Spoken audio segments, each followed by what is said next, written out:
What's going on, everybody? How we doing today? Fucking, I joined the Dark Brotherhood. They gave me this hat. I don't know what it means. I don't know what it means, but it's a cool hat, so I figured I'd wear it. What's going on, everybody? What's going on? Today is Oblivion Sunday. I'm already having a hard time breathing in this thing. Fuck it. Oh, it's Oblivion Sunday. It's Oblivion Sunday. All right, and today I have a strong feeling. I have a strong feeling that we will probably finish the Dark Brotherhood quest line today. Okay, and I've been having a little bit of fun with it. Been having a little bit of fun with it. Okay, let me readjust this shit because I fucked up my camera by mistake. I've been having a little bit of fun with it. All right, I've been playing it in the dress that you would expect from a Dark Brotherhood assassin. You know, I got my shrouded hood, and shit like that. And yeah, I'm just I'm having a good time with it. I'm having a good time with it. I hope you guys are having a good time with it too. And we'll see where we go after we finish that quest line. If we're not going to finish the quest line, then we'll probably have it finished next week. But I just wanted to say. But it is Oblivion Sunday, nonetheless, and because of that, we are going to go ahead and play some Oblivion. But first, before that, I do have a couple of videos that I want to watch. That I'm going to get into in a little while. It's. Oh, excuse me. Let me go here and then here and then bang. Sorry, I'm trying to organize some shit right now. All right, there we go. We ain't got to get into them right this second. I'm just trying to make sure they're organized. That way, when I do want to get into them, we can actually do that shit. But what is going on, everybody? All right, what is going on, OP? Hallendeer. What's going on? Not my real name. Milk Hunter 69. What's going on, Bobby Pill? What's going on, Parsi? I have no idea what's for dinner, Milk Hunter 69. I'm gonna figure that out when the time comes. Why? What are you having for dinner? What are you having? Anything good? Anything good? Yes, it is a good day, OP. Any day above ground is a good day. That's I try to remember that. I have a hard time with it sometimes. I have a hard time with it sometimes, but that just is what it is. We all have to get over our egos, myself included, and I can definitely be a very egotistical guy without even realizing it, without meaning to. Just let me make sure. I'm always nervous about whether my shit is connected the way it's supposed to. I'm not like an audiophile or anything like that, but who wants shitty audio? Nobody wants shitty audio, and that's what I'm afraid of. But oh, excuse me. It stands for cool, intelligent, awesome. Ah, yes, that's what I got. That's what they gave me.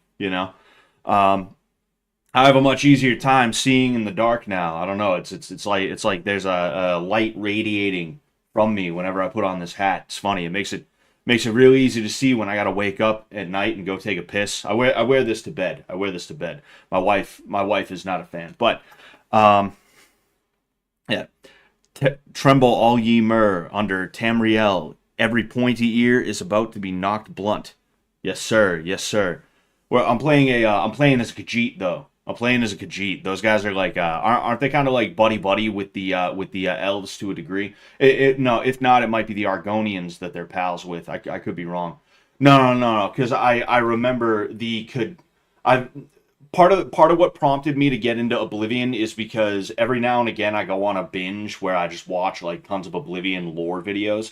Same thing with something like Skyrim or Fallout or Mortal Kombat and things like that. And I remember that the lore for the Myrrh was that they came from a different place. They discovered Tamriel or something like that, just like the men did.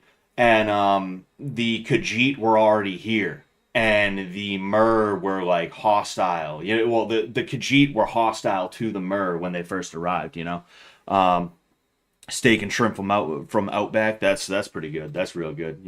I had Oh, dude, what the fuck, bro? That is way too much. That is way too much. My audio peaks like a motherfucker sometimes. I'm gonna turn it down just a little bit. I'm gonna turn it down just a little bit. Should be a little bit better. Should be a little bit better. But um Oh yeah, I had lobster. I had a surf and turf last weekend that I made myself. I got these lobster tails that were like real. I got six of them for like $40, which is like really good price wise. And then I bought like a small New York strip, like it was like small like New York strip steaks. You could buy two of them for like $10, you know. I just was like, you know what, fuck it, I'm going back to work. I don't money, like I don't give a fuck if I have to spend $100 on this. We got everything. We got fucking and we made it ourselves, my wife and I. You know, we got breadsticks, these cheesy breadsticks. Baked potato. We made baked potato for the first time. Came out really good. Lobster tail and a little bit of New York strip steak, and it was really really good. You know, and because I'm a wino now, I had a little bit of wine with it. In fact, I thought I had the empty bottle somewhere around here, but it doesn't matter. You know. Yeah, it was really good. It was really really good. But yeah, order. Order of Nine Anglos, says Bobby Pill. That's exactly what it is. We're in the Order of Nine Anglos. That's another thing that I deep dive into every now and again. There's this chick on Twitter. Her name is BX underscore on X or something like that. And I mean, like, from what I know about shit like ONA and all that other shit, you know, I can't say that she's 1,000,000% accurate. You know, considering what I know about them from my little excursion into the topic. But when it comes to like the accelerationist weirdos and shit like that, she covers them in pretty good detail, and because of that, it's you know, it's an interesting thing. You know, you can see yeah, her name is BX underscore on underscore X, and she released it on January 15th. I guess she re-released it. She re-released it on January 15th. It was a part 5 series where she just deep dived into what is kind of going on with like the types of dudes that you used to see in certain groups, you know, certain the bass type groups, Adam Waffen type groups and stuff like that. Yeah, I typically try to avoid talking about that shit because it's whatever. That's just happening in the background. You don't have to pay any attention to those groups and shit like that. And you know, we kind of know who is behind those groups a lot of the time, you know. And because of that, it's like whatever. But it is interesting in kind of the same way that true crime is interesting, you know. It's heinous, it's disgusting in a way that even a lot of true crime isn't, right? Because the subject matter that is being spoken about a lot of the time is some of the worst. But you know, there's still it scratches a certain itch, and I'm just like, oh, nice, you know. Have you heard of Tubby Waffen? Fucking. If I get any fatter, I might be a part of them at some point. Shit. But yeah. Anyway. Crazy week for me. Not a crazy week. You know, not a crazy week. I'm finally back to work, so I'm less worried about money and shit like that. I spent like thousands of dollars over the last 4 months, and hopefully I'll get some back pay or something like that. But you know, it is what it is. I don't want to sit here talking all about like my money situation and shit like that. That's such a disgusting thing to do on the internet. But I you know, at the beginning of me being out of work for my injury, fucking, I told you guys, hey, I'm out of work for an injury. So I'm just saying, hey, it's come full circle. We're all good. We're all good. Hey, I'm back at it. I'm back at it, boys. You know, it's crazy though. Like, you really don't want to work with your body. If you can do anything other than work with your body, that's a good thing. And when I say that, I don't mean like don't become a plumber or an electrician or something like that. Because the thing is, like, I avoided the trades because I thought it was going to be a lot harder work than it actually was. You know, the way it was sold to me, and it's the same thing. People talk about like sanitation workers and shit like that, like trash men, garbage men, whatever you call them. I call them based in red pill is what I call them. But like sanitation workers and stuff like that, those guys get paid really good money to do work that, yeah, they have to lift up like they have to lift up some fucking garbage cans and dump them out. Like, oh no, oh no, oh, you know, like that's a good fucking job to have. That's a real good job to have. Being an electrician, a plumber, real good job to have. You're working with your body, but it's not in the way that I'm doing it, right? So when I say don't work with your body, I mean like figure something out to do other than just like try and make sure that MMA becomes your thing after a while. But in the meantime, you're gonna work lifting packages and shit like that in the warehouse. That shit fucking sucks, you know. But anyway, Teletubby Waffin run by Confused Siren. We recently did an interview for FAGC with a victim of one of these calm groups. Really? So that was a real thing. That wasn't a joke.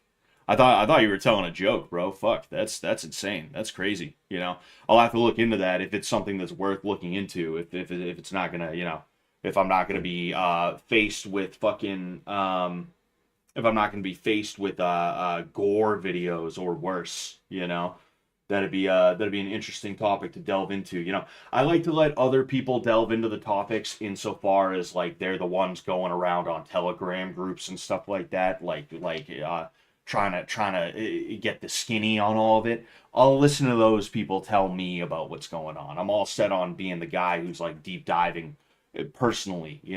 I did that with a little bit of O9A, and I think I got followed by like some fucking weirdos.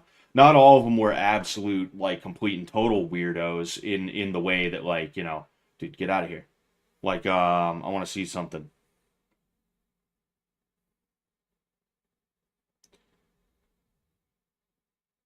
I'm just curious about something.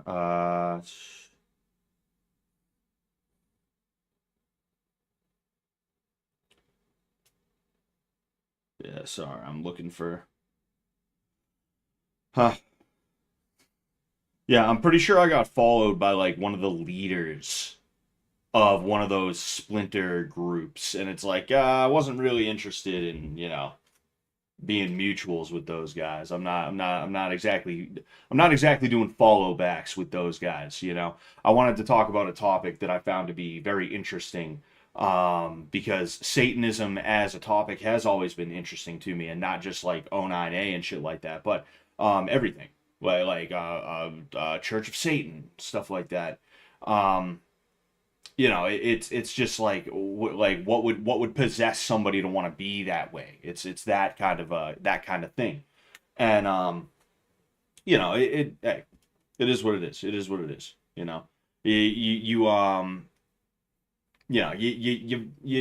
gonna end up seeing some weird shit when you're like, hey, I want to do an interview. That's just gonna happen. um Scratch Coast. This guy is a Fed. Nah, I was told that it was what was I told it was? Oh yeah, this stands for cool, intelligent, awesome is what it stands for. It stands for cool, intelligent, awesome. All right. Don't I look really cool, intelligent, and awesome right now? Yo, what's going on, Lori in video? How's it going? I'm doing all right. I hope you're doing all right too. Modern Satanism isn't a cult. Well, I mean, the thing is, like, what is modern Satanism? You know, I'm sure you have a definition of that is probably, um, I'm sure you have a definition of that probably supports your assertion, obviously. But like, as I understand Satanism, it's too broad a topic to be like it is or it isn't. There's just too many people doing it in too many different ways, and that doesn't mean that there's a good and a bad Satanism or anything like that. It's all fucking Satanism at the end of the day. But you'll have people who are like they're Church of Satan or they're the Satanic Temple, and they don't realize that they are literally doing the bidding of a real Satan. That they are doing the bidding of the Satan of the Bible by convincing people that Satan never existed. That's like it's such a cringe thing to say, but it's true. Like the biggest trick or the worst thing that Satan ever did, that the devil ever did, was convince us that he doesn't exist. It's true. It's true. As cringe as it is to say that, like there's a truth to it. It just is. It is what it is. Um, I did watch a video of some Satan convention. It just looked like a bunch of fat weebs cosplaying as vampires. Yes, and that's what I'm talking about. Is like, you have sort of the surface level, right? Kind of the tip of the iceberg, the most visible and the loudest minority of Satanism, which is Church of Satan, the Satanic Temple and any other like weird atheistic satanic groups that they are basically like a prototypical version of like the conservative dudes, leftists or snowflakes, right? Except it's not a left right divide sort of thing. It kind of became one after a while, but originally the idea is, oh, we just don't like Christians and how they, expect you to not kill people. That's obviously an extreme oversimplification, but um, the idea was we don't like Christianity. We don't like the mainstream belief system that includes Christianity. We're going to step away from that. And just to piss them off, we're going to call ourselves Satanists and we're going to use pentagrams and all this other shit, right? That's the tip of the iceberg. That's the only visible part of Satanism that is reaching out and looking for other people to notice it and engage with it. Below the surface, you have the ONA guys, the O9A guys, right? You have, the Satanic Front guys. You have, all these other organizations, whether they have names or if they don't have names, the Fall River Cult, and they're all of varying degrees of organization, and they serve different purposes, and they have different groups of people in them and things like that, right? But at the end of the day, they are all satanic. You might have a situation where it's like the Sons of Sam. That is a theory that you can literally watch on Netflix, and it makes a whole lot of sense when you see it, right? And there's a lot of weird coincidences surrounding that. David Berkowitz even talks about it, right?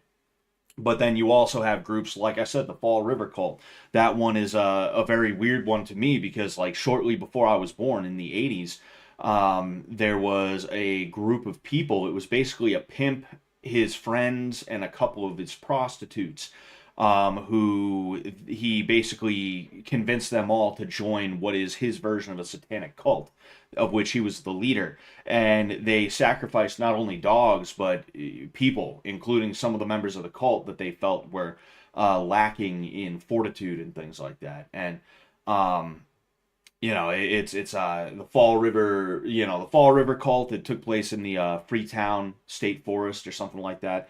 Also, one of the killings took place under the Diamond High School bleachers, believe it or not, which Diamond is like kind of Fall River High School, if you will. I know guys who went to that high school. I've been to that high school for wrestling and baseball and other shit like that, it ain't just bus stations in Fall River that have some weirdos there. It's fucking the bleachers underneath the high school, it's street corners, it's in the woods, it's fucking everywhere, dude, Fall River's a fucked up place. Fall River is a really weird fucking place, dude. It is. You don't want to get caught in Fall River. That's for sure. Anyway, they were doing shit like ripping up Bibles and thinking that was badass. Like, dude, you're 30 something years old, get a personality, bro. Yeah, there's few things more. There's few things more pathetic than a 30-year-old Satanist. I think on par with that is also the 30-year-old anarchist or communist, and I'm saying this is a guy who, like, I'm damn near an anarchist myself in the way that I perceive, or not perceive, but the way that I view how things should be run, right? But, like, I'm not a full-on anarchist, and I'm not running around with the A that has the circle around it. I'm not running around dressing like I'm a 1970s punk and things like that. That shit's so cringe. You got to grow up at some point, dude, even if you still have the same belief system. If that's your whole thing is, dude, no gods, no masters. Hey, dude, I'm totally a Satanist and an anarchist, dude. Oh, but you don't understand. It's not real Satanism. I don't actually believe in any petty gods or anything like that, dude. Fucking, it's all stupid, but it's just fun. It's just fun to totally fucking piss off the Christians, dude. It's fun to piss off the Christians. Haha, dude, we're totally owning the Christians, bro. Fucking, it's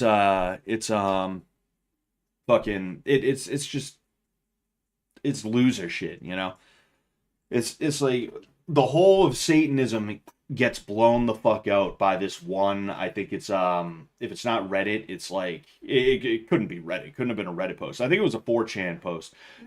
Somebody, huh? Can I turn on? What? Can I turn on the light? Oh yeah, go ahead. Fucking all of 4chan. The light. My fucking anyway. All of like all of Satanism gets blown the fuck out by this one 4chan post from years ago, where some guy started a thread and he said, "Ask a Satanist anything," and some dude was like, "How's the 8th grade treating you?" You know, because it's just so fucking true every single time. Every single time, 100% of the time, it is true. If you're a Satanist, chances are you're in middle school. You know, it's fucking bonkers, dude. What's going on, Croquet Jack? How you doing, man? But yeah, anyway. Oh, excuse me. Guns of the South. Huh. Interesting. I'm all set on that though. So I just realized I should probably pull up another one because I'm trying to make sure I have a little bit more content for my channel, right? I'm starting to steer into a certain type of content, right? I'm steering into a certain type of content, and that type of content is something that I plan on doing a lot of. Oh, excuse me. I plan on doing a lot of that content during my streams. So every now and again, I'm gonna try to avoid Oblivion Sunday streams being that day where I'm like, hey, let's make some content. But you know, every now and again on an Oblivion Sunday, I'll be like, oh yeah, let's see this. But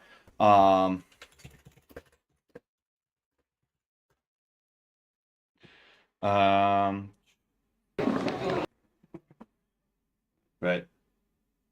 Oh, interesting. Oh, okay, yeah. So I wanna look at this, right? This is karate versus Muay Thai. All right. If you didn't know, oh, hold on. I gotta get my I gotta get my ninja costume on. This is karate. This is Muay Thai. All right. And this channel right here, Kyokushin Bull, has a lot of really, really good content on it. And I don't even think this guy does his thing anymore. I think you know, this channel is probably mostly dormant at this point, which is a shame because he brought us so many really good, obscure fights, including style versus style matches like this. Now, I believe this is meant to be under Kyokushin rules. I don't know what country this is. Maybe it's Thailand, maybe it's not. Surprisingly, Thailand actually has like quite a few Kyokushin guys there, or it has like it has a surprising amount of Kyokushin karate there. But like I don't know exactly where this is. All I know is that it's an Asian country and these guys are about to fight. So let's go ahead and see what happens. I'll go ahead and I'll turn this down just a little bit.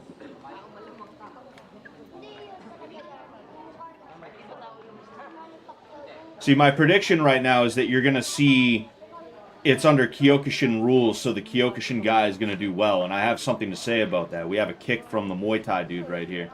It's a lefty versus righty duel right now. Oh, a checked kick from Muay Thai guy. It's Philippines here.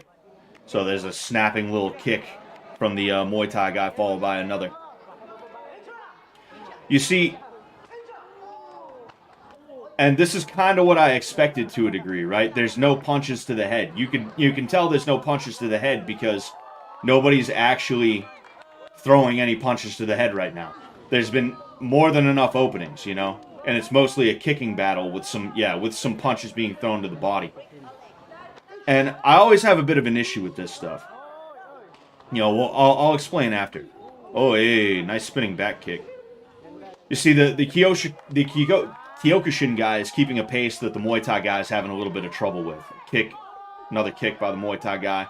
Not really having much of an effect, though. So Kyokushin guy ended up rushing in with some punches off of the kick. That was pretty good on his part.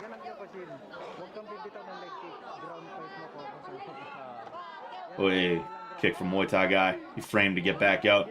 Another kick from Muay Thai guy. There's a hard shot to the body from Muay Thai guy, followed by another kick. And here we had what I would assume, well, I mean, I don't even have to assume. That was just an illegal punch. Or maybe even an elbow. Who knows, right? We'll see. We'll see. I want to see if we can catch it, right? So he swarms. Oh, you know, it might have actually been an eye poke by mistake, because I'm pretty sure you saw his right arm. Either... It's kind of hard to see.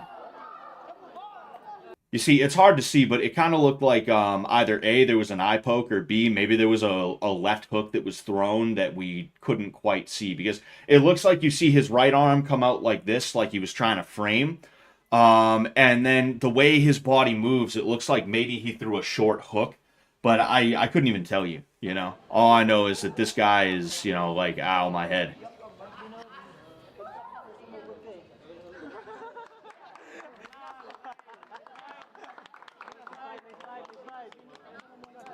Alright, let's see. Alright, so we have starting again. Oi. Oi. So again, really just bunches of punches to the body. I don't know how many of those are even landing, you know? What's this wannabe ref trying to explain? Like, hey, don't end up on the outside. Oi. There's a punch straight to the head. And that was very interesting. This is one of those flashy techniques that people immediately want to learn when they first start MMA, right? You're going to see he throws the kick, and before the kick is even back to the ground, he uses the opposing force, the opposing weight, right? The adjustment of putting the kick back onto the ground to torque his body into a cross right down the middle. And you're going to see it. Bang, bang. Oy. That was a pretty hard shot, too. You know, the challenge with that is power generation. And you can generate a fair amount of power. You know, you can generate a fair amount of power off of that. But a lot of the time what happens is you kind of catch a dude by surprise. And I think he caught the dude by surprise, obviously. But then on top of that, he also generated quite a bit of power. We'll take one more look at that. Because you can see how hard that sort of... You can see how hard that landed, how square that landed. Bang, bang. Beautiful. It's against the rules of this little match here, but it was beautiful. Let's see if he, yeah.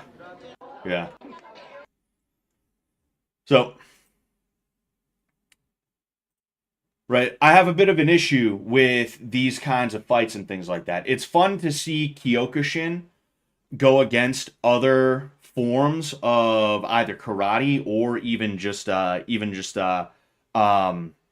know, martial art in general, you know, Kyokushin versus Muay Thai and stuff like that. But one thing you tend to see a lot of, like for instance, I believe what I'm about to see here is probably no, actually I thought this was going to be Andy Hug versus like Kangpwek Kyaatson Grit, but I think it's Andy Hug versus probably another type of like karate or taekwondo guy. Let's see. Right? Oh, hey. Nice body shot. Now, the issue I have with a lot of these Kyokushin fights and stuff like that is that it's all under a rule set that is a little bit more realistic than just pure point sparring and things like that, but it's still not realistic enough to actually match what a real fight is going to be like. And I'll go ahead and I'll show you another example real quick, right? I almost type Andy Hug versus Muay Thai, right? So, what we're about to see right here, right?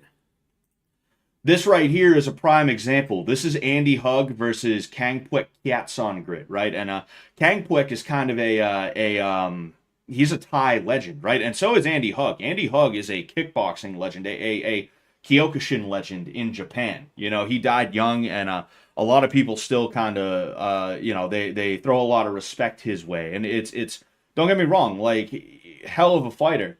Same thing with Kangpwek, but you see the size difference between these two guys, and you're also going to see the difference in rule sets, the difference in skills under the rule set that is allowed.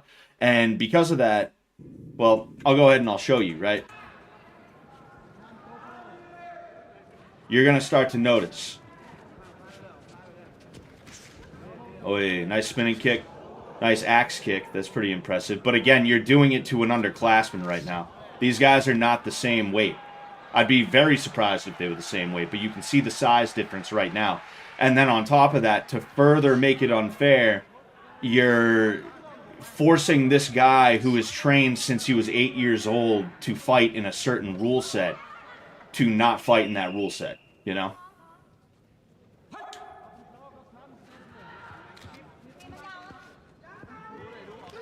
Oh, hey. And you see there, that's literally, it was partially obstructed by the referee, but that's literally what happened in the last match where the Muay Thai dude threw a kick to the body and then followed up with a cross to the head. And you see how Andy's first reaction is not to just keep on going. You see how it's, oh, right? I think at the end of the day, Andy Hug's probably tough enough as to where he didn't have to be like, oh, but it was a rule break, and the gamesmanship that's going to be allowed here is that if you get hit in the head, you get to be like, that's smarts, ow, I need a little bit of a second to rest. Oh man, he gets to do that, and here we are now, you know.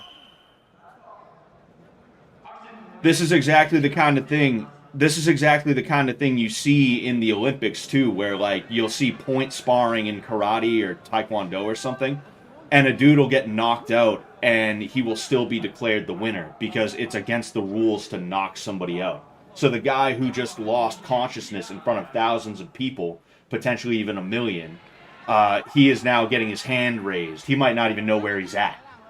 You know? Oh, hey.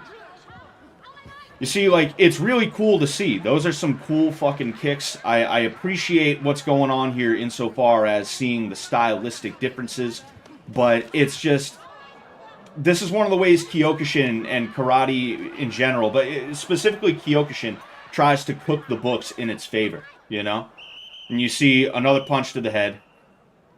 And the reason why this is happening is because Andy is taking advantage of Kang Puek's inability to cope with this style, or this rule set more like. And when he's pressing, Kang Puek is like, oh shit, he's pressing, and he's not thinking. He's just going bang, right? It's not that he's actually trying to break the rules. It's that he has trained for his entire life to target the head when somebody's hands are down and they're moving forward. He's not just going to be able to not do that. It's not going to work out that well for him, right? And it's just unrealistic, you know? He has trained his whole life for a slightly more realistic way to fight, a slightly more realistic version of fighting. Meanwhile, Andy was training for what? You know, basically a play fight, if we're being honest here. You know, you're still taking punches, but it's not like you're taking them to the head. And because of that, he's being penalized, and it's just foolish, you know? And it's one thing to sit here and be like, well, I mean, you know, when it comes to karate, specifically Kyokushin, and anything that derives from Kyokushin, it's easy to start training hands and stuff like that. It's easy to start training punches to the head. Yeah, you can start training punches to the head, but it's kind of like judo, where why would you do that? If the competitions, if what you're doing in the highest form of competition in that style is going to require you to punch the body and not the head, why are you going to practice punching the head? It's just, you're just not going to do it. At least the vast majority of people are not going to do it. And then in addition to that, if you're not doing it, you're going to end up like what happens with this girl right here, okay? This right here says, girl fights like she's a trained MMA UFC fighter. What a fucking title there. This is a video that I saw a long time ago. This is kind of like a famous video, a viral video, if you will, right? There's these two chicks here. I forget, I'm pretty sure this is the one that apparently trains like an MMA UFC fighter. And you're going to notice some patterns here.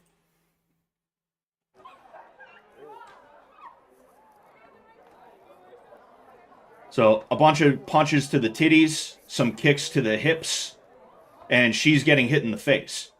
Now, you notice those kicks probably don't feel great, and she started punching to the head. But do you see how long it took her to start punching to the head? She had to eat a couple of shots herself, right?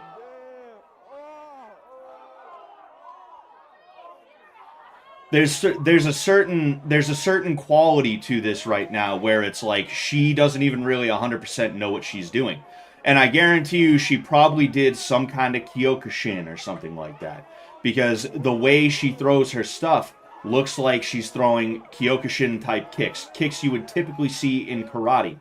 um, let's go ahead and look at this back. And then in addition to that, she was exclusively throwing to the body even when she was getting hit in the head.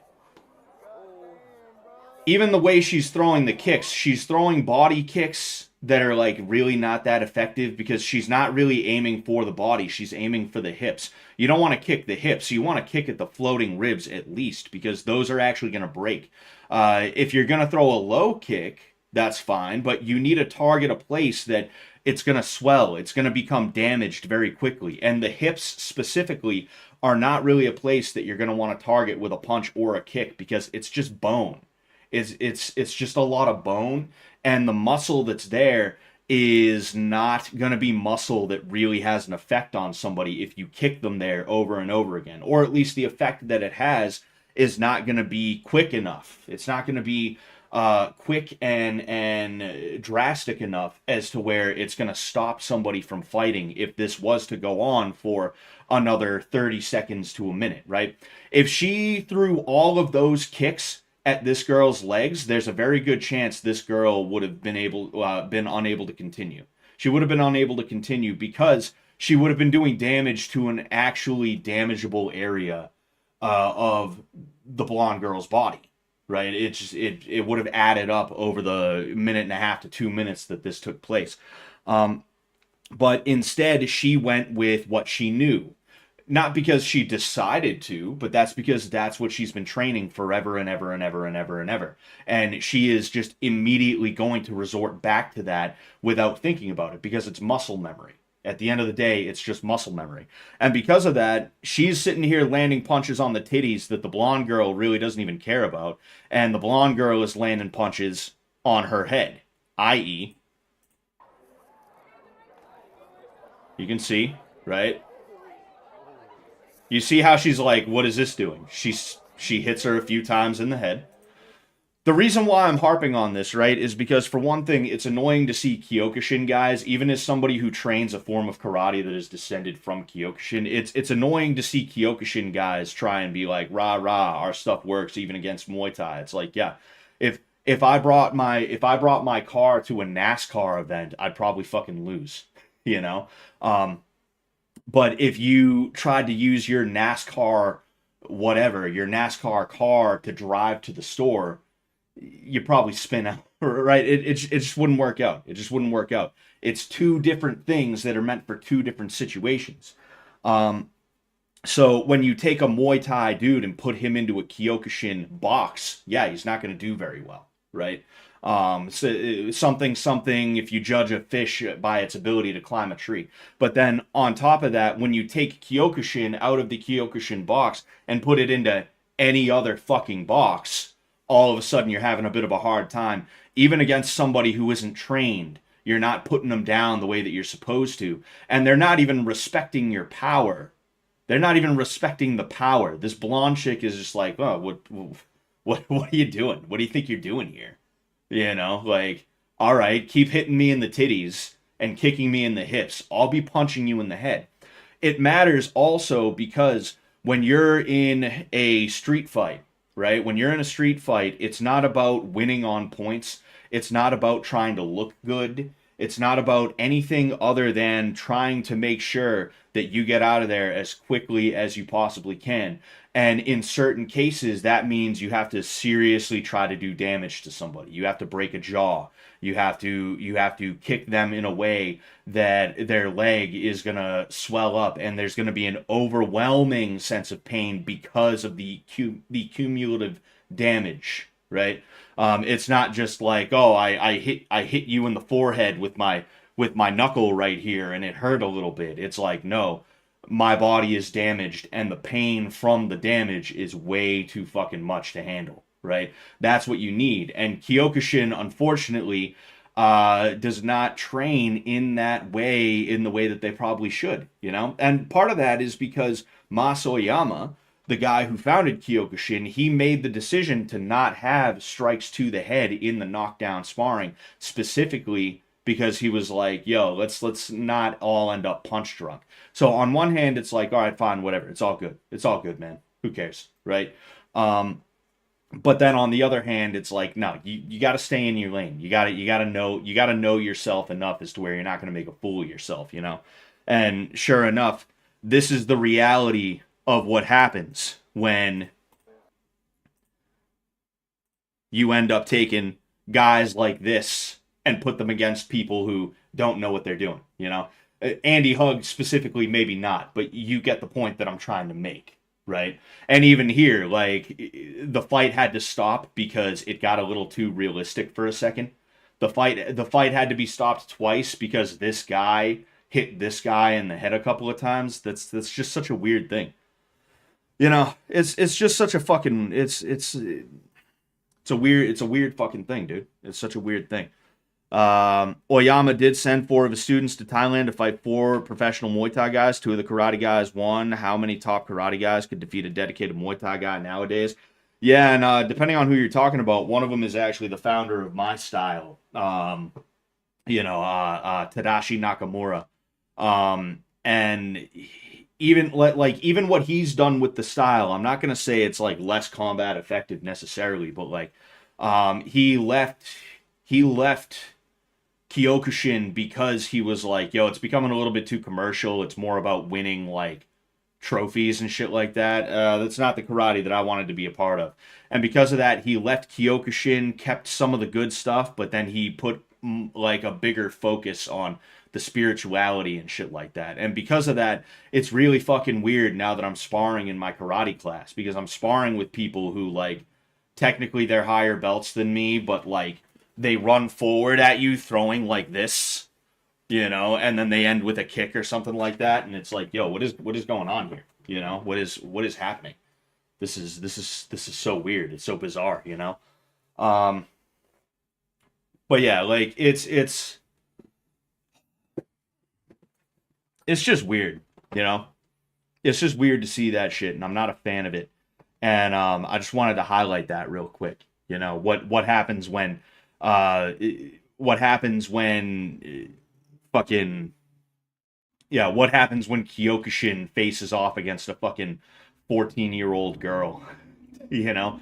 What happens when you force what happens when you force an Olympic runner to crawl in a race, you know?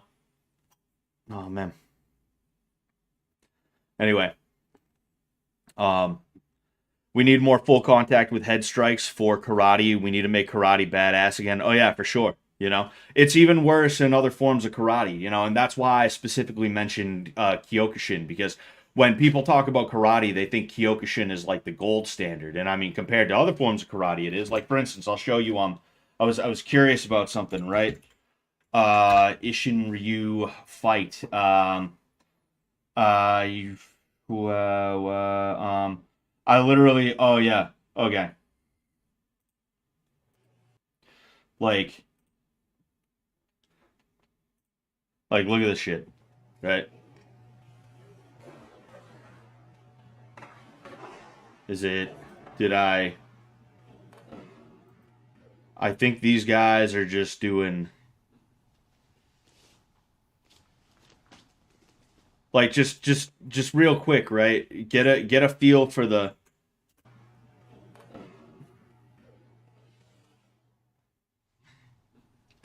like, look at this. A couple of slightly dysgenic guys. They look like they're probably like 5'9", 5'10". They look like nerds. They look like fucking nerds, if we're just being honest here, right? Not like, I say that knowing it's a mean thing to say, but I genuinely don't even mean to be mean to these two guys. But like, the reason why I'm highlighting this is because you tend to see a certain type of person who gets really, really into this type of karate. And I see it at my karate dojo as well. Like really, really nice people, but they are of that left wing. Hi, my name is Dan. What's your name and pronouns? Hi, I'm Dan. He, him. What's your name and pronouns? They're those types of people a lot of the time, and like they're good people. I like them, and I appreciate them. I don't do the pronouns thing. I don't make a big deal of it. But when someone's like, what's your name and pronouns? I'm just like, oh, I'm Scott. That's it. That's it. And they kind of get the idea and they're like, oh, okay, I'm not going to push this. So I appreciate that from them. I really, really appreciate that from them, right?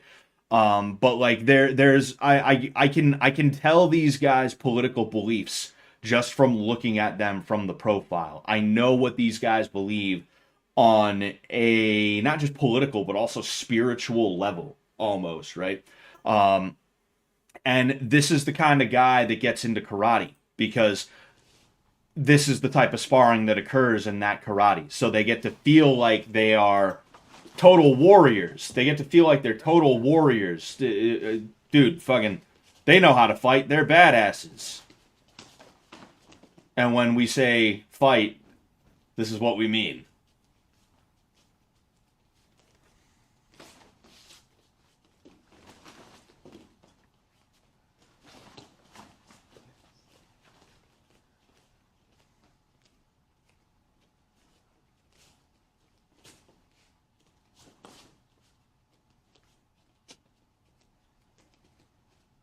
Literally that. The kicks are all right. The kicks are all right. I'll say that, Karate has like decent kicks a lot of the time. Even if it's like dog shit karate, the kicks that you're learning can be really, really useful, but the way that you're practicing them is usually not that good, if we're being honest. It's just not that good. You need to work them a lot of the time to make them good, you know?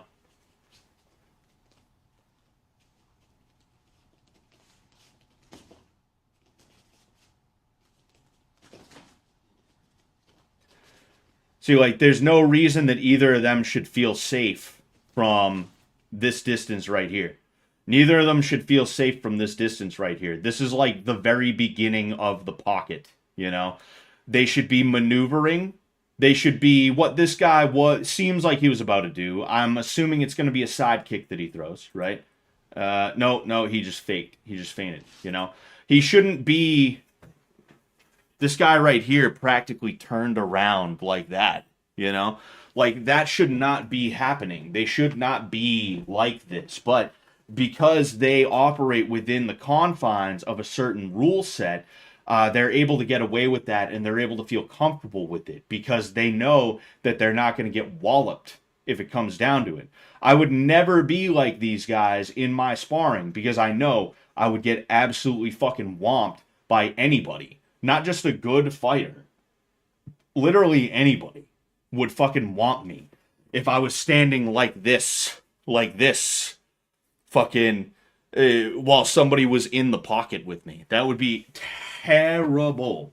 That would be awful, you know?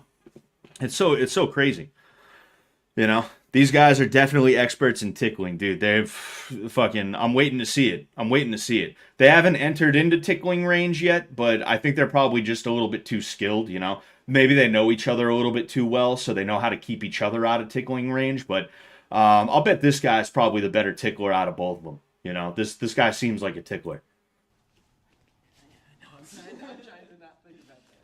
They're softies from the Elven Garden District, exactly.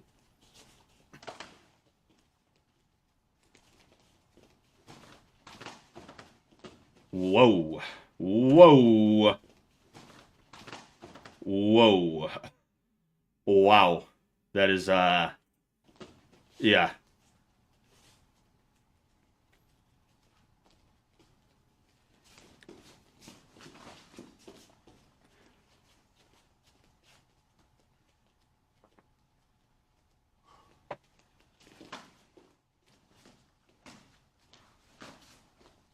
See, the unfortunate reality and like again, I already said something that was a little bit mean about these guys and I'm sorry for that, but it there's There is a truth to it. If I'm like, I genuinely believe there's a truth to it. Another truth that I believe about these guys is that somebody who is untrained or much less trained than them, who is hyper aggressive, would beat the fuck out of either of these guys. I truly, truly believe this. This is not, it's just not a good way to spar. They are used to having to sit here. They call this aggressive. They literally I'm gonna move this out of the way so you can see a little bit better. They call this Ishinryu karate, free sparring, aggressive. This is their aggressive. This we call this Len Chen in Muay Thai. It's not even sparring. It's like playing. It's like playing a game the way we see it. These guys, their aggressive sparring is what we call playing around, having fun with it in Muay Thai and kickboxing and things like that. It's just not good, man. It's just really not good. You shouldn't be doing this expecting to be able to fight for real. It's not good. It's just not. It's just not. And could they workshop this to make it better? Yeah, they could. It's got enough of what needs to be there to make it better.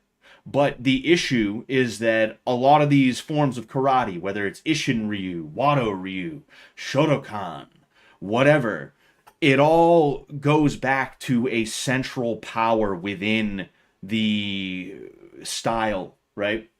Whether it's like legit like a head of the style, like my form of karate has a head of the style. Seido karate has Kaicho, Tadashi Nakamura, like I said.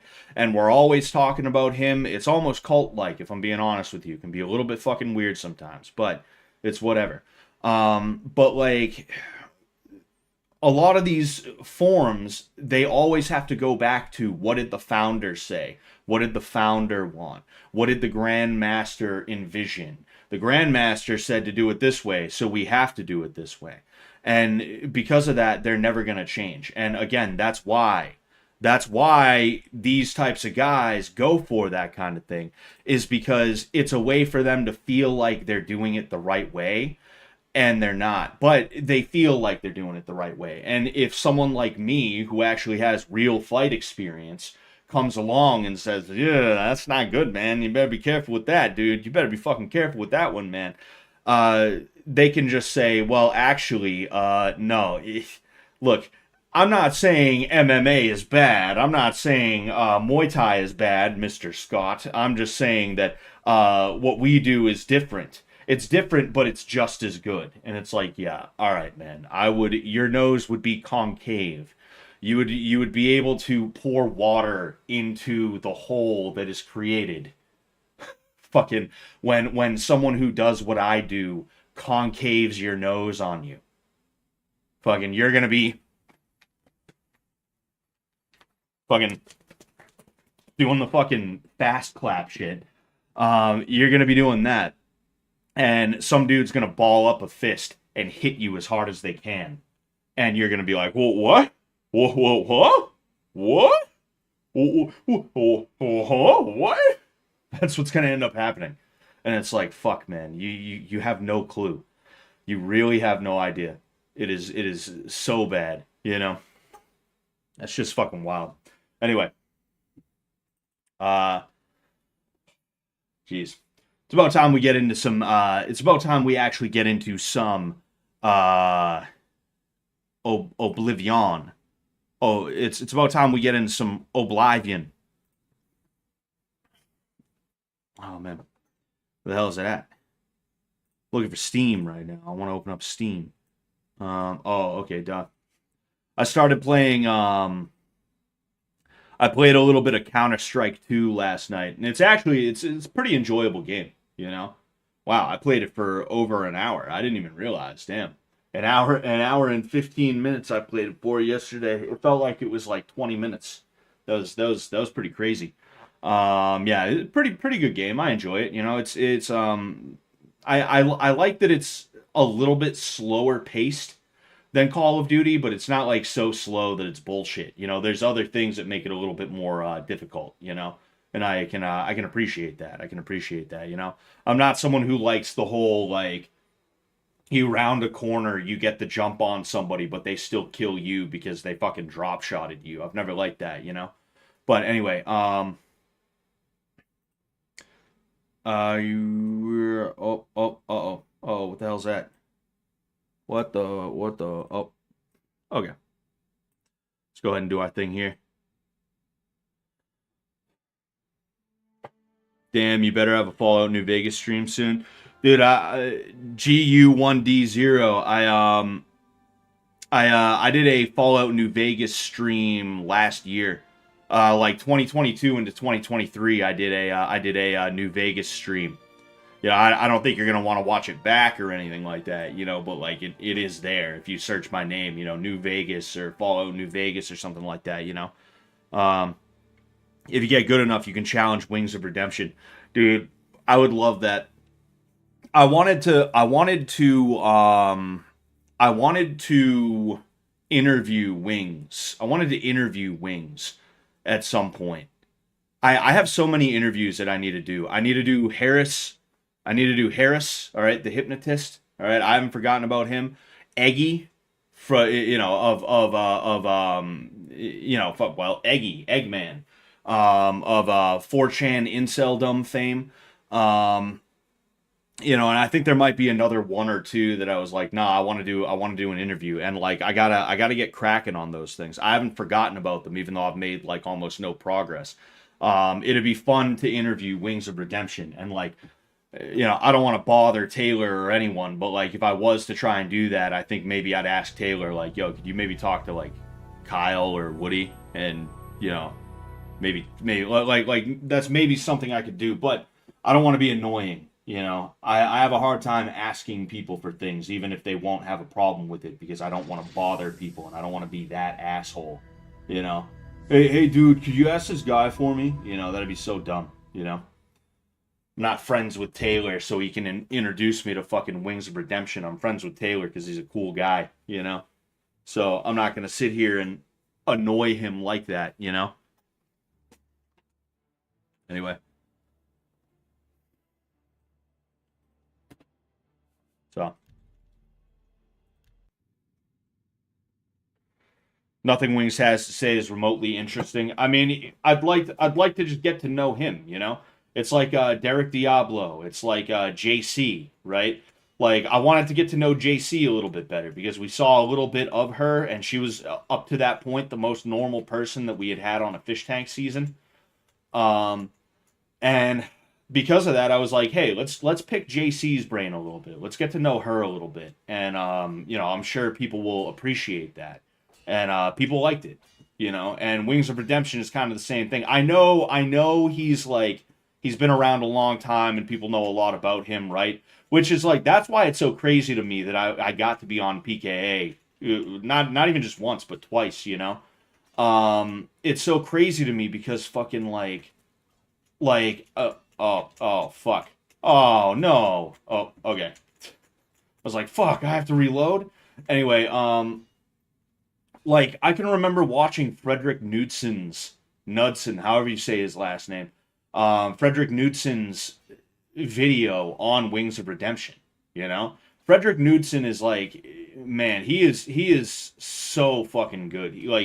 He's one of the older sort of like internet documentarian kinds of guys. There's been other guys who've come around since him, but a lot of them have been unable to be as prolific as he is in every piece, in every part of what he does. His videos are just so enjoyable. They're just so fun to watch and have on in the background and listen to, whether it's like the Wings of Redemption, the Terry A. Davis. When he released it, I think sometime last year, I think it was like April of last year, maybe March of last year, he released like a 6-hour EVE Online video. That was like, I have never given a fuck about EVE Online in my entire life. To me, EVE Online was just something that I saw in banner ads while I was playing other like Flash games like Tactics Arena and stuff like that. I don't even think Tactics Arena is a Flash game, but you know, Flash games on the internet and stuff like that. But like I listened to all fucking ooh nice. I listened to all 6 hours of that shit over the course of like 2 or 3 days, just because it's such a fucking good like. It was compelling. It was so awesome, you know. Like, but anyway, side tangent about Knudsen. Aside, um, hmm, interesting. I've never seen this one before, I don't think, but like being able to watch that and then know that I got to talk to like fucking Kyle and Woody and Taylor and shit like that is like wow, you know. That's the craziest thing about all of this, you know. I don't know what I've actually done yet. That's the craziest thing about all of this shit, right? Oh, interesting. Um, oh, yes. Sorry, I just want to, what the hell is it? It was like gold something. Like, you know, out of everything I've been able to take part in on the internet, you know, since I met Sam Hyde. Oh, there it is. That's that. Good, good. I'm happy that it actually gave me something. But out of everything I've been a part of, like out of everything I've been able to do in my life, and that's not just Fish Tank and Sam Hyde stuff, because believe it or not, you guys have seen me around and you've seen the fruits of my labor in other ways before. You know, I don't talk about it a lot, and there's reasons I don't talk about it, but you know, you've seen me and you've seen my stuff around. You most certainly have. Um, like the coolest thing about that is knowing that I got to meet these dudes, or at the very least talk to these dudes who like for years I watched them on the internet, and they know who I am, and they think about me all the time. They think about me constantly. No, but like they're aware of me, and it's like wow, like that's fucking crazy, you know. Seeing that like somebody checked my story or something like that, seeing somebody liked a tweet of mine that like is somebody that I used to watch, like Tobuscus, you know. I used to watch a bunch of his shit at my friend's house because he was a big Toby Turner fan, you know, him and his sister and shit like that. And you know, like knowing that this is a dude that like I can interact with, or like Harley Morenstein, a dude who like to this day, if I hit up Harley, he usually gets back to me, you know. Um, like just being on good terms with all these people is like such a crazy thing to me, and I'm so appreciative of it. I'm appreciative of those people. I'm appreciative of Sam and Jet and Ben for putting me on like that, and I'm just appreciative of the situation in and of itself, you know. Because me, like, I don't think of myself as all of that, you know. I just am what I am. I'm an MMA guy from Massachusetts who's just, you know, I just do my thing, and you know, it's just cool. I nerd out about it a little bit, if I'm just being honest with you, you know? Ah, assassin, I must speak with you. It is quite urgent. A sealed letter just arrived from a Dark Brotherhood courier. I recognize this type of parcel. It contains sealed orders. It's addressed to you from Lucien Lachance. You must open these sealed orders immediately and follow their instructions to the letter. It would seem the Black Hand itself has a task for you. You know, I'm just realizing something. I gotta turn up the volume here. Silly me. Silly me. Silly me. I'm so silly, guys. All right. Apparently I got to oh, uh dude, it's so hard to breathe in this thing. I'm trying to stay in character, guys. It ain't happening. It ain't happening. Lucien Lachance. I saw a Lucien Lachance list of death. These people must be killed. There's no choice. They're definitely conspiring against... Oh, yes. Yes. That's from Glarther. That's from Glarther.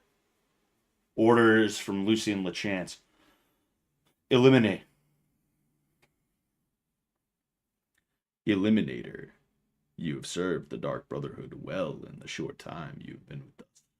Indeed, the rate of your advancement has been rather remarkable. Now the Black Hand itself is in need of your abilities. You must proceed with all haste to my private refuge in the ruins of Fort Farragut, located in the forest northeast of Cheydinhall Sanctuary. When you arrive, we will discuss the nature of your special assignment. I cannot stress to you enough the importance of your swift arrival at Fort Farragut. There are unseen powers working to unravel the very fabric of the Dark Brotherhood. The Black Hand is counting on you to prevent this disaster. Holy fuck, it's so hard to breathe in this thing, bro. Do not share the contents of this message with anyone at the Cheydinhall Sanctuary, including Ocheeva, and make no mention of your journey to Fort Farragut. Also, be warned, my refuge within Fort Farragut is guarded by denizens who will attack any interloper on sight. Get through these rotting sentinels, and you should... Again, it sucks breathing in this thing, man, because fucking it's not designed to breathe. It's not designed to breathe. Get through these rotting sentinels, and you will surely have earned the right to visit my private sanctum. Lucian Lachance. Anyway, Lucian dude Lachance. Hon. Of course. Alright. Of Secret and Shadow. I have read the sealed orders from Lucian Lachance. I am to meet him at Fort Farragut, which is in the wilderness northeast of the Dark Brotherhood Sanctuary. Apparently, he has a special assignment for me. Yes, indeed. Indubitably. Poke a hole in it. That's a good idea. That's a good idea. I poke a hole in it that's like from here down. And it's just like, now it's just this part with like the rest of my face showing. Gators kind of suck, especially if you got a big head. This isn't even a gator. This is a t-shirt. I lost my neck gator. I don't know where I put it. So I had to on the fly, I had to use a t-shirt. You know?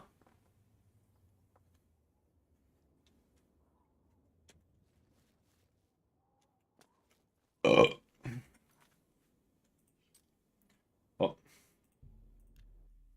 I don't know why I just did that. It was literally right up the street. That's where I was a minute ago.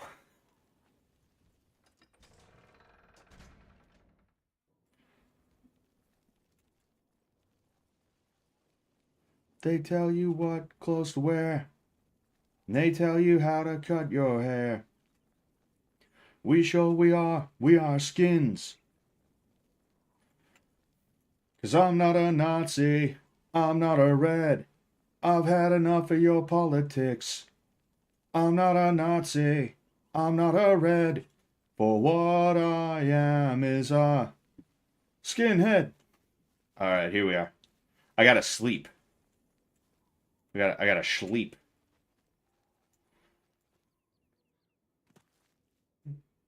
You should get the shitty vampire storyline mod. Oh yeah?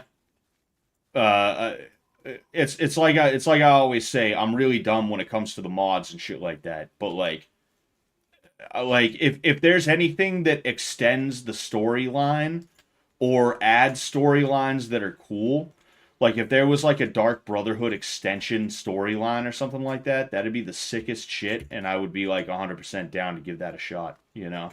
Because why not, dude? That's so cool.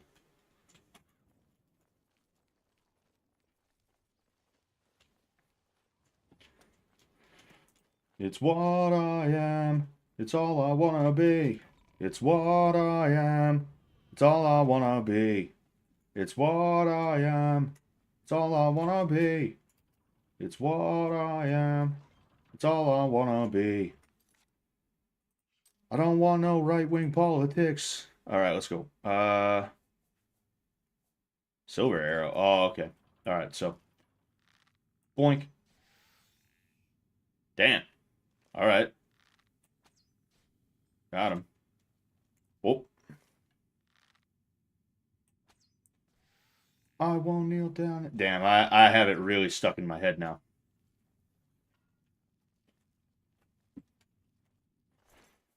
The voice acting is peak. The voice acting in the mod is good. Or are you bullshitting me? Are you bullshitting me, son? Are you bullshitting me?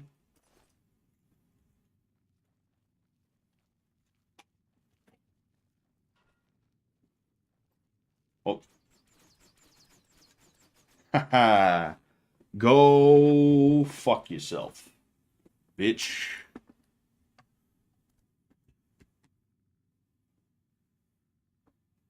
Sorry, I just yeah, send a quick message.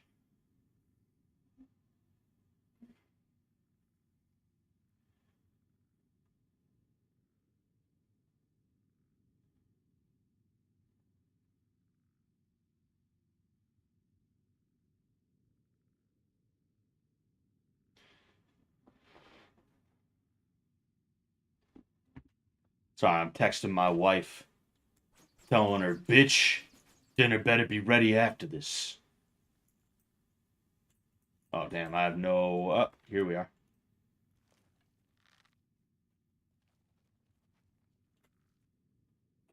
Boink. Again. Damn, you got me good. What'd you get me? You got me with a fucking arrow. I don't know where at. Oh fuck. I thought that was the whatever it's called. I'll take that. Take more silver, take more steel, I guess, because apparently I'm going in on the marksman now.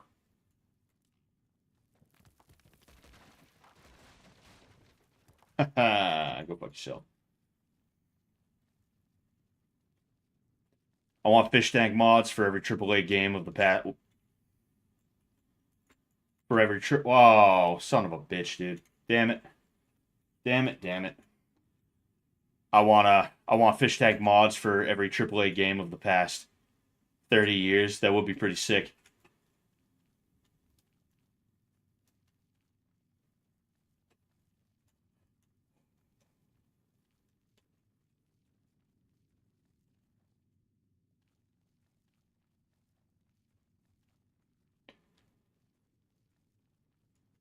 I feel like I feel like my chat is like really far behind because it seems like you guys are reacting to stuff that I said like 5 minutes ago. Oh,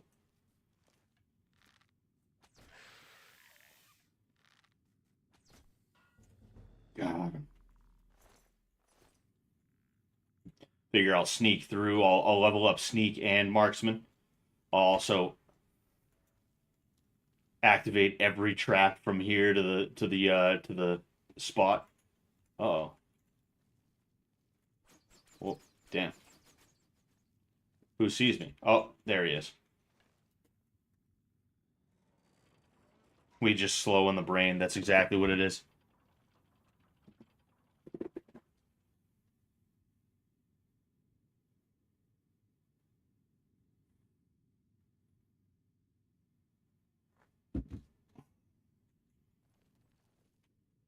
I have been waiting for you, assassin. We have not spoken in some time, but I am well aware of your accomplishments within the Dark Brotherhood. That is why I have sent for you. I'm afraid there is a situation. The time has come to test both your skill and your loyalty to Sithis. The Black Hand has learned that the Dark Brotherhood has been infiltrated. By whom and for what purpose we do not yet know.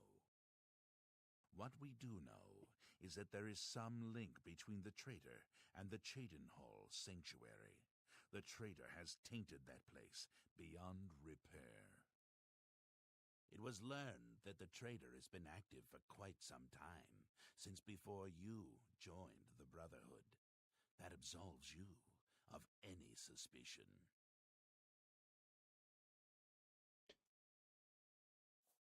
I will serve you for time immemorial. Wait, you can't possibly mean.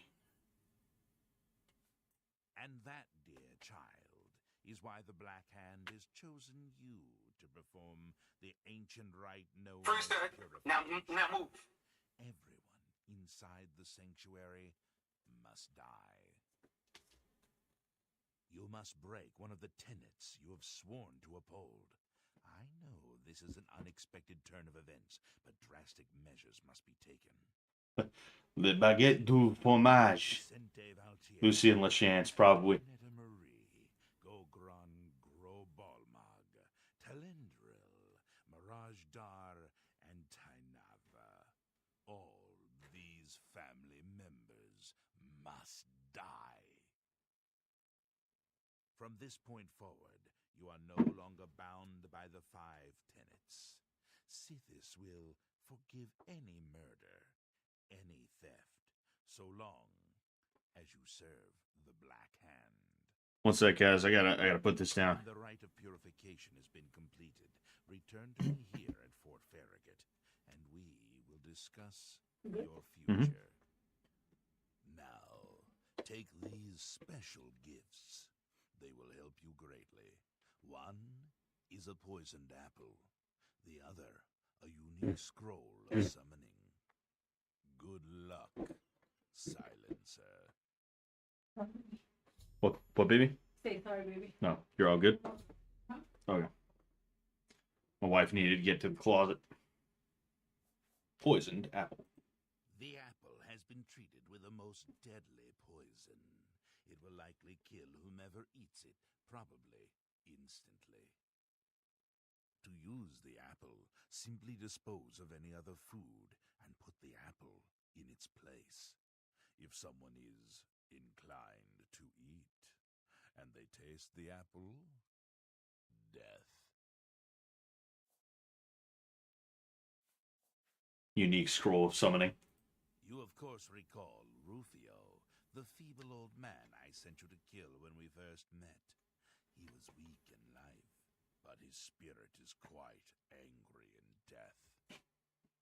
The scroll will allow you to call upon Rufio's angry ghost for assistance. He will appear, unleash his anger upon your foes, and then disperse.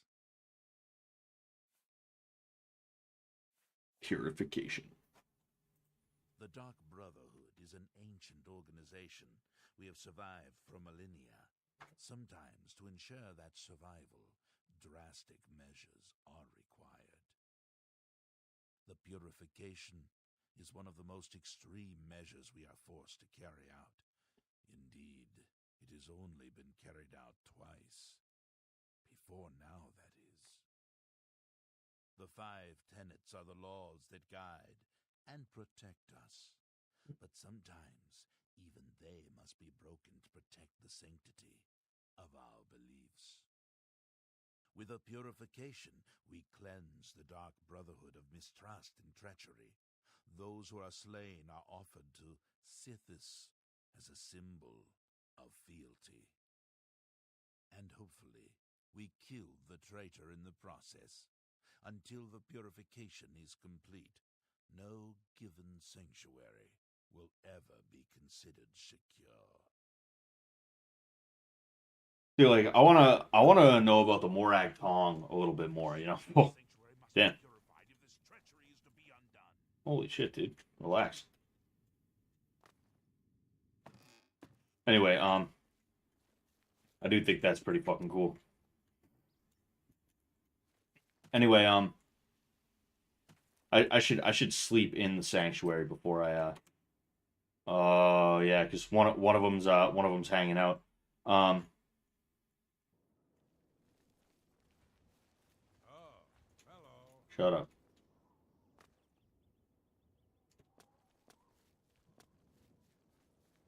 What? In Sky, oh yeah, you can fight them in Skyrim.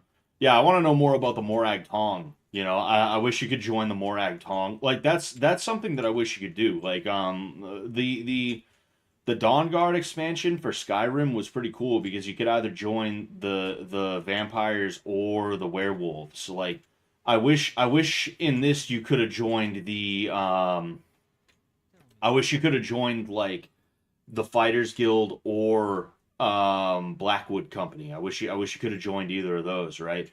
It would have been cool.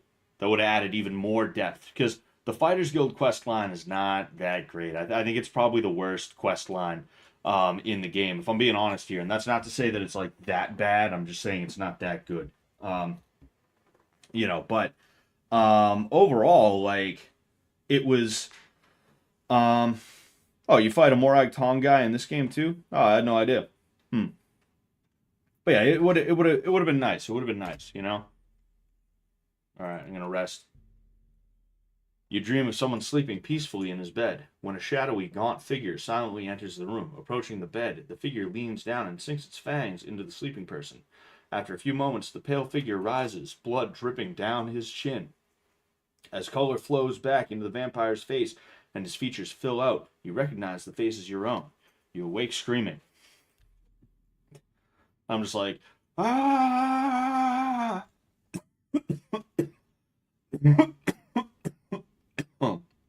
Excuse me. Let's see, because I've never seen a Khajiit vampire, so I want to see. Oh yeah, you can see my eyes are red. Um, I'm not too gaunt right now. To use their terminology. What are you looking for, baby? My keys. Where did you spot it? I don't find it. Oh boy. Do you remember the last place you saw him? I am honored by your presence. Oh boy. Well, if you need help, let me know. Of assistance. Okay. Mm. Yes, found it. Oh, Fuji. I want to see what happens if I talk to Ocheeva. Lucien Lachance, then. Good, good. La I chance. know whatever task he has for you will be carried out with skill and discretion.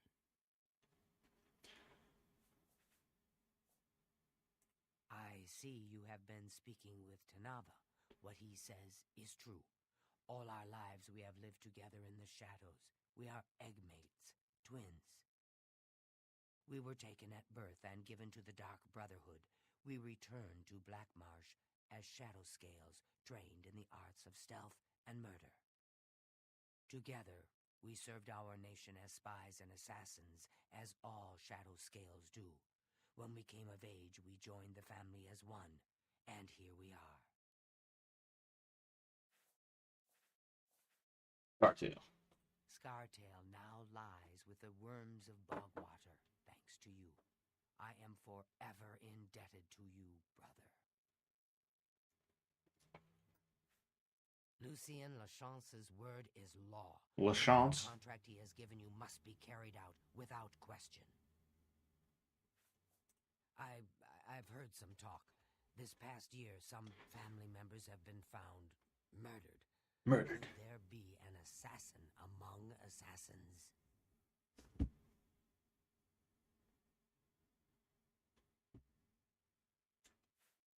I just want to see what happens when I try and speak to these people.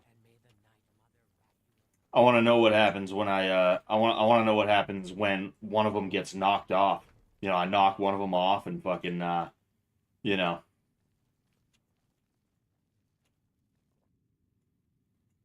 Letter. Oh man, I was heartbroken when you rejected me. Tell me what I can do to win your heart. I will slay trolls, walk through thorns, fast for a week. Please don't shut me out of your life. I love you more than a flower needs sunshine. What a pussy, dude. Beer, lots of beer, new mugs, enough fruit for 12 guests, and 8 loaves of bread, roast boar. That does sound pretty good. I'm looking for food though. Yeah.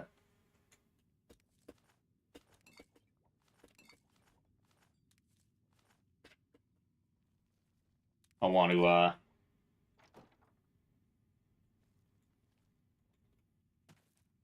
sure, it's fine. Where's the poisoned apple?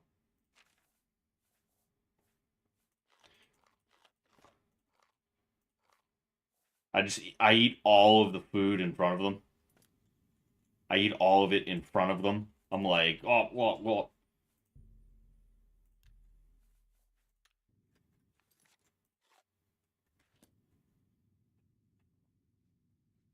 Uh-oh.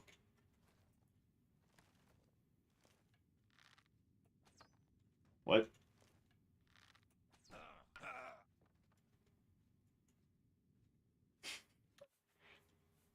I just felt like doing that real quick. Yes.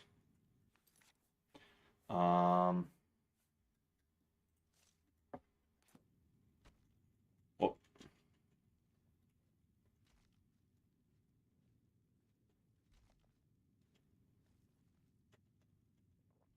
hey pal. You look hungry? A pleasure to speak with. Who is Sithis, you ask? Some call him the Dread Father. It was his terrible love that gave birth to the Dark Brotherhood so very long ago.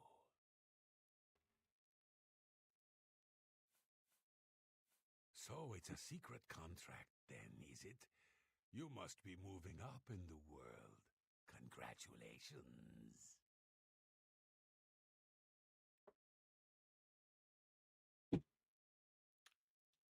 May you walk always in the shadow of Sithis, dear brother. Schemer.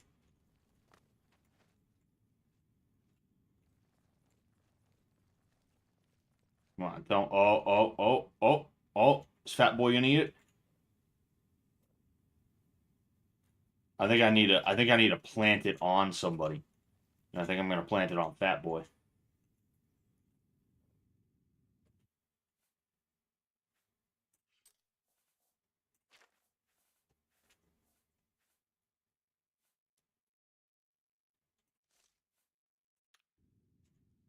Hail, my brother.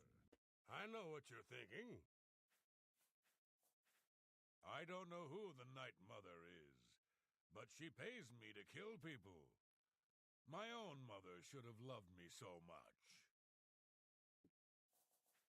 You know what they say? Home is where you hang your enemy's head. Truthfully, I've never really understood who or what Sithis really is. As long as I obey the tenets and fulfill my contracts, I guess he's happy. I guess. That's pretty sick. Chance gave me a special assignment once. Had to go all the way to Somerset Isle for that one. Killed me about 30 elves. Ah, good times. Alright, so I reverse pickpocketed. Hunting, my brother. He's eating something. I don't know what. He's eating bread?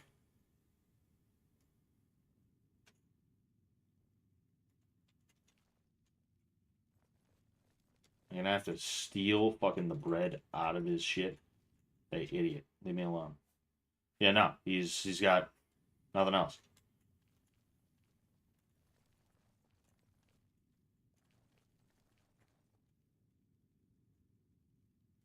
Oh, wait. Is that the apple? Nope. Hail, my brother. Dude, shut up.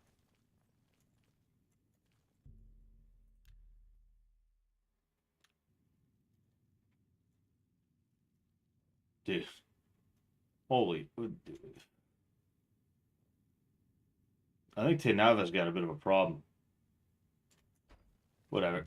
I'm gonna move around. I'm gonna try and knock one of the ones that it's alone off. And maybe I will maybe I'll be able to see. Somebody's here. Oh, I think it's Ocheeva.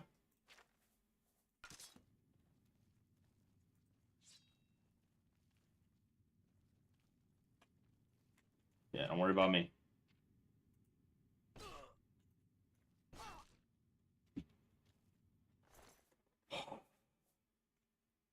Telandril's Ocheeva note. What the hell is that? She's reading the Lusty Argonian Maid. Ooh, Elven Dagger. I'll take that Elven Dagger. I'll have fun with that. I want to see what the note was, though. Telandril.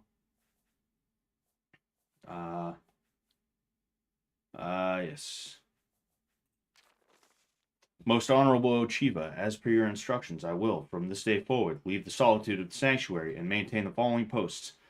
Lorendas and Sundas, I will travel to and remain in the city of Leowin. There I will spy any and all vessels entering into the Imperial province by sea, Upon my return to the sanctuary, I will report on which ships have sailed to the Niben northward to the Imperial City. Tyrdas. Tyrdas? I am to spend my day here in Cheydinhall, in the establishment known as the Cheydinhall Bridge Inn. There I will spy the citizens of this city and report back on anyone I deem a threat to sanctuary security. Turdass. I will remain in Cheydinhall, but keep a watchful eye on the sanctuary entrance. At the first sign of suspicious activity, I am to report back to you immediately. My thanks again to you, Ocheeva. Your reliance on my gift for subterfuge will serve the Brotherhood well. Of this I promise. May we walk always in the shadow of Sithis. Talendril. Talendril.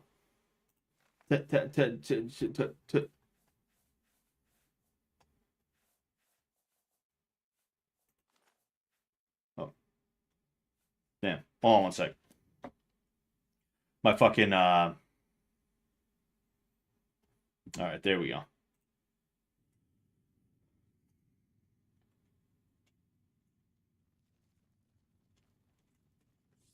I walk in with the bloody knife, like, hey guys, what do you think about all that shit that's going on?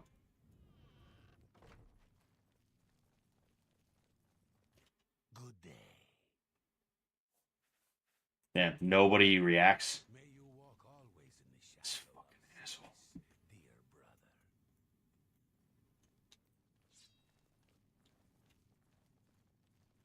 Sorry, you gotta see this schemer. Night Mother, I beg your mercy. Damn. Short sword of pain.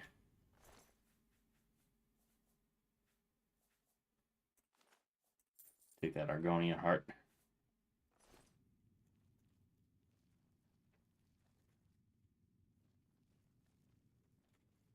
Damn, schemer got that cake. Eat the apple. Eat the apple.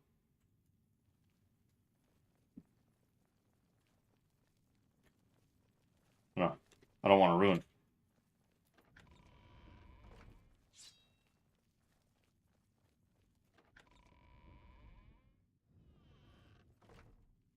You are like a dog. Oh, it's my pleasure. Please continue. Dark gift. My dear friend, the dark gift is yours. You are now a vampire, a creature of the night. We are now kin. As a vampire, you must feed regularly. The longer you go without blood, the stronger you will become. But there are dramatic adverse effects as well. Forgo your feeding, and you will no longer be able to blend into normal society. You will be shunned as a monster. And let's not forget sunlight. In short, you will become like me. Yes, it's true. I'm quite the social pariah. After a few hundred years, the change happened on its own. But you need not Yeah, it is a worry. pain in the ass, Mayo-sama. Maybe in a few centuries, Just remember, blood is your salvation. The chance would not have selected you for a contract unless he had the utmost confidence in your abilities. Best not let him down.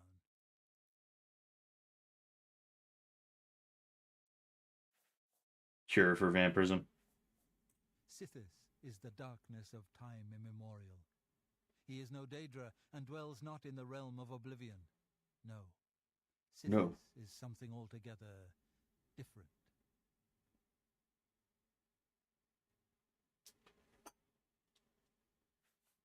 A cure? Yes. Yes, I believe it's possible. A mage named Raminus Polus has done some research. He's in the Imperial City at the Arcane University. Just in case. I don't think I'm going to, but just in case. When I first joined the family, this sanctuary was controlled by another speaker. Lucienne took over when she was killed while fulfilling a contract. The Night Mother speaks to only one member of the Dark Brotherhood, the Listener of the Black Hand. And when Our Lady speaks, death follows. The Count of Skingrad is not all he seems. Let's just say I'm not the only one who enjoys his evenings. Interesting. This sanctuary has been here since before even I joined the Dark Brotherhood, and that was 200 years ago.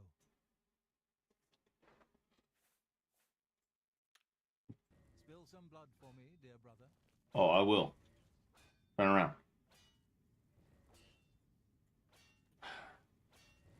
Fucking asshole.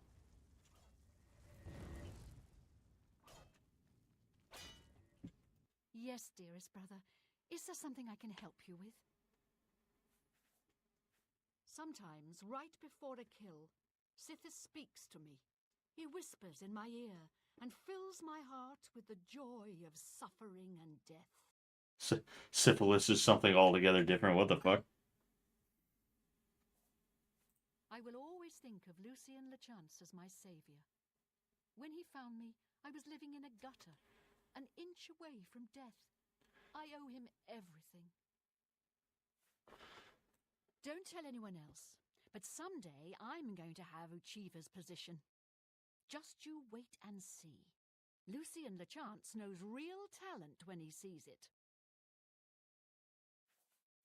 I've always wondered who the Night Mother really is. Some say she's an old woman who lives somewhere here in Cyrodiil, but I'm not so sure. Have you ever lived on the streets, struggled to survive? This sanctuary is my home. Here I have the safety and love I've searched for all my life.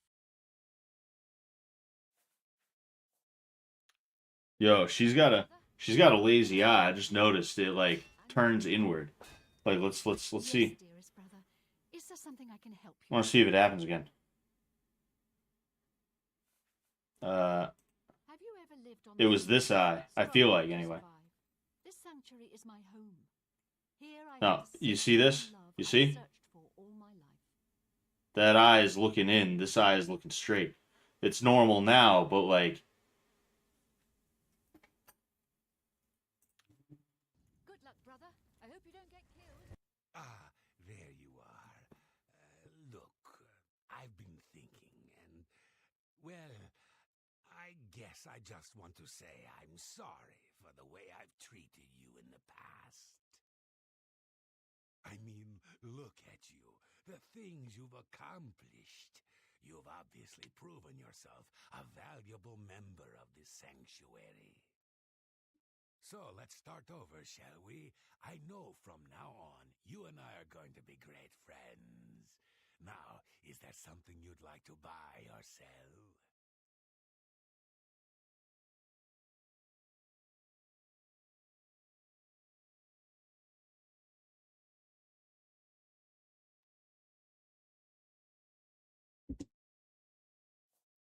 Oh, a secret assignment, you say? Come on, can't you give your old pal Mirage Dar a hint? Who do you have to kill? Anyone I know? jeez. Fucking smoker's cough. What can I interest you in? Just out of curiosity, see what he's got. Oh, he's got more poisoned apples too. That's funny as hell. Buy a couple of these. Bang. Bought that for Bang. an excellent deal. Alright, Mirage Dur. Forgot I had Volan drunk. I have fucking chainmail greaves. Why?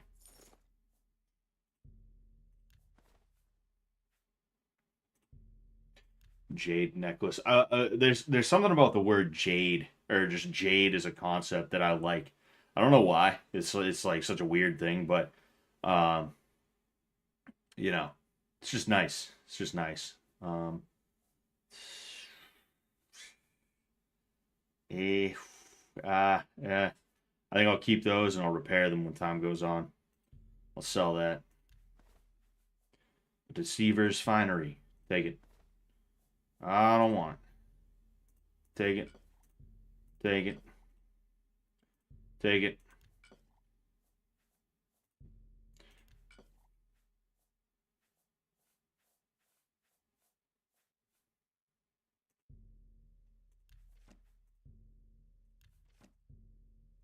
That seems a fair price.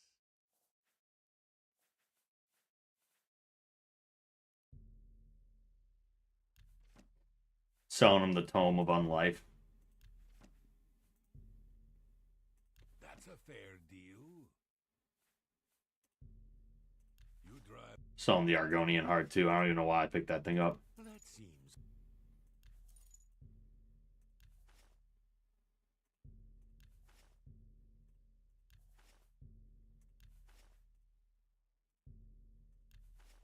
Roderick's Medicine. Take it.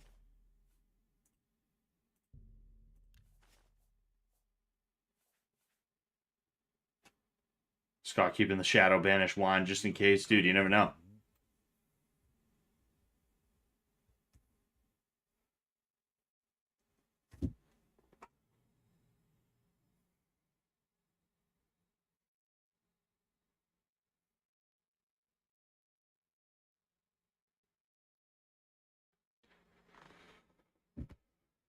Holy fuck, dude.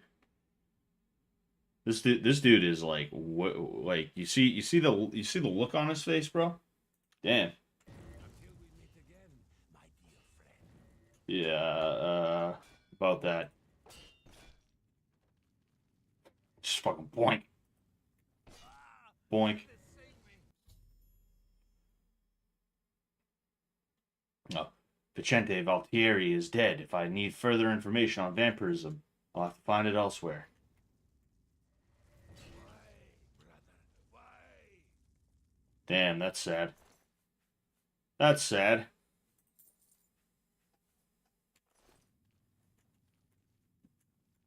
Oh, ripping pepperoni, everybody. Ripping pepperoni.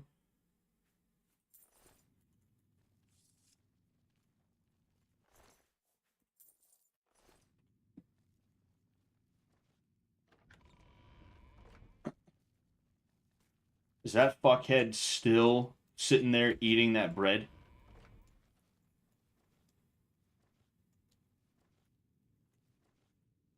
Oh, fucking idiot, dude. He didn't have that much health. I wonder if he ate it. I wonder if he ate the thing. Greaves of the Deep Dweller. Yeah, no thanks. They probably smell like orc dick. Schemer.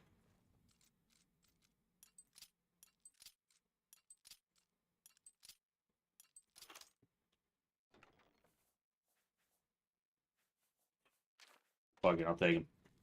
They weigh practically nothing, and I can sell them. Ah, fuck. I never liked doing this quest. Me either. It's oh, it's so sad. What is that? Telendrils? Yeah. Telandrils? Telangels? Telangel?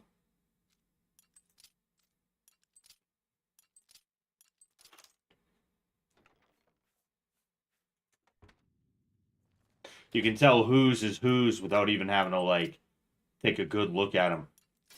Just by what's in there.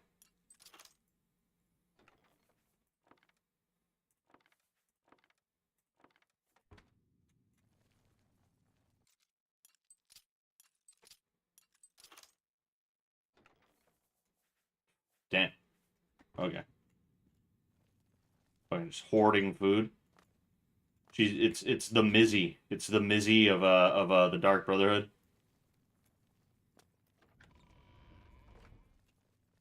Oh damn, I need to sleep again.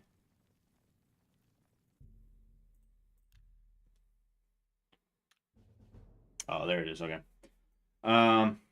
Agility, take that. Speed, take that. Is there another one that I can pick? I forget. Yeah, I can pick another one. Like I said, I want strength, you know. I can always I'm so rich right now, I can always buy somebody's like favor if it comes down to it, you know. Straight cash. Jenkem Alchemist. Yeah, it's because I have the skeleton key, so it makes it like worlds easier. Like way too easy. Take this. Holy fuck. It's from a Who are you? Who the? have time to talk. Why do you look like you hate me? Hey, I don't read them. I just deliver them. Holy shit, lady. I have things to I can't wait to kill you.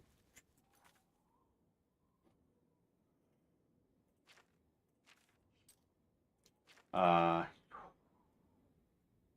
I was given a mysterious note by a mysterious dark elf. It offers greater wealth and less jail time. Maybe I should check it out. I have to wait until midnight, then go to the Garden of Daraloth. Oh, this is Thieves Guild? Ah, yeah, okay, cool. That's pretty sick. The fear of failing is gone. That's exactly what it is.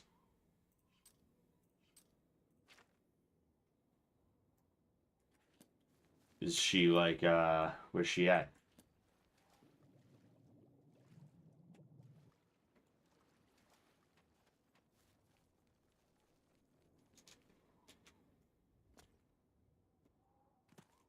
Oh, well.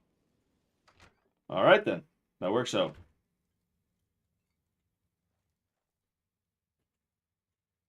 Seeing you again is like a blessing from the... Not here! Not in public! We must never speak to each other outside the sanctuary. The risk of detection is too great. That is a crazy profile. That is a crazy profile. Hello.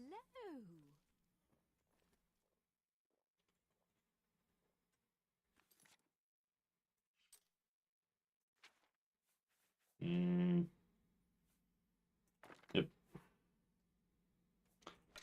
Yes. Try to go with this one. Good evening. Just looks cool. Talking about the hero of Kavach. They say he actually went into... The purification is now complete. Every Dark Brotherhood member based out of the Cheydinhal Sanctuary has been killed. I must now report back to Lucy and LeChance at Fort Farragut. Oh, man. Who did that? Oh, no. Oh, man. Huh.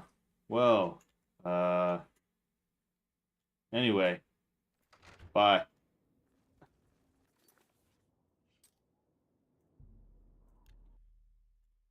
She looks like Pearl. Nah. Not quite. Pearl is actually like, I think Pearl takes bad pictures, if I'm being honest with you. Pearl Davis is like, she's got a grace to her that I think is good. You know? There's a certain feminine grace that Pearl Davis has that as somebody who gave her some shit, as somebody who, because like I'm not well, because I'm not like an Andrew Tate guy. That's not my thing. It's not that like I think he's completely and totally wrong about everything he says. It's more that I just don't his whole grift, his whole grind. I'm like, oh, I see what you're doing here, you know.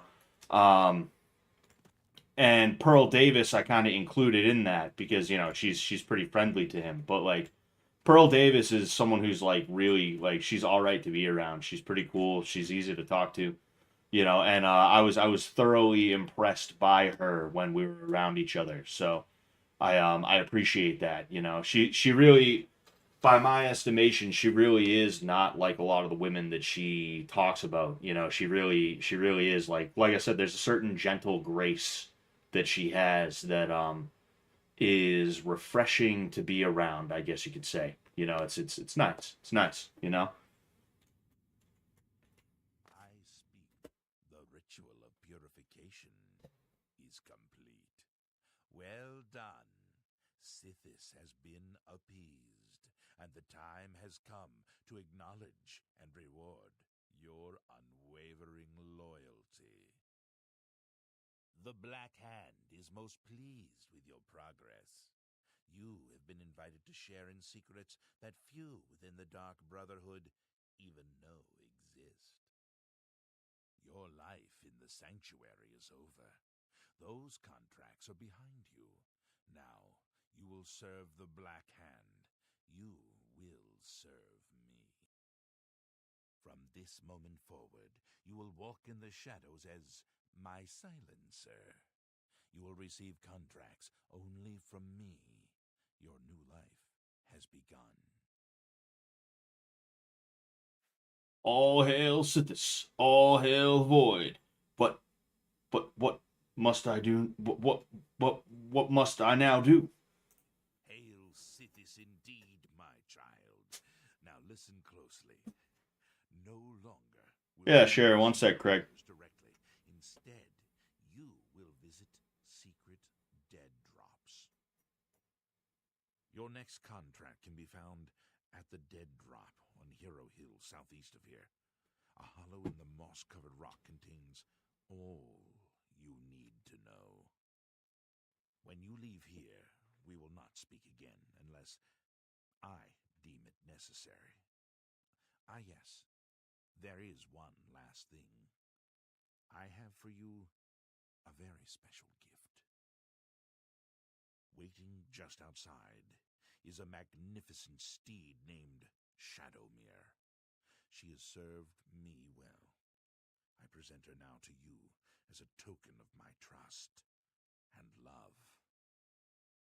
Now go, and may Sithis guide you in this new stage of your life's dark journey. One sec. I noticed it was a little low, but nobody complained about it, so I was like, whatever, maybe it's not that bad, but, you know, somebody complained about it now, so I'm like, all right, fucking. I turned it up a little bit. I don't want to have to scream over the audio or anything like that, but I obviously want you guys to hear what's being said. The Black Hand is the Dark Brotherhood's ruling council. That hand consists of 4 speakers and 1 listener. 4 fingers and a thumb, as it were. This you already know. What is not commonly known among our I family could probably turn it up a little bit more, but, is that the Black Hand employs do that in a little bit. a few additional numbers. As every hand has fingers, does not every finger have a nail, a claw, a talon? Every finger of the hand, every speaker has such a nail. These are the silencers. Each speaker employs his or her own private assassin to extend their reach and strike forth as necessary. My previous silencer perished while fulfilling a contract. That emptiness has now been filled by you. It is an honor without equal. Brandon Wiley says, when I listen to Pearl's podcast, it feels like I'm listening to myself the way she explains stuff. I guess I'm biased on her behalf because of that. Yeah,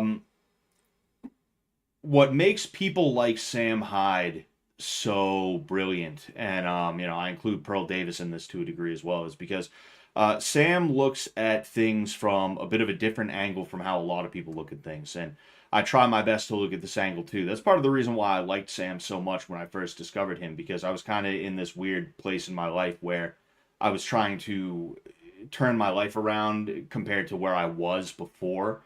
And I was having these revelations and things like that. And some of the revelations I had are things that I heard in Sam's videos later. And then on top of that, he was also saying things that it was good for me to hear as well, right?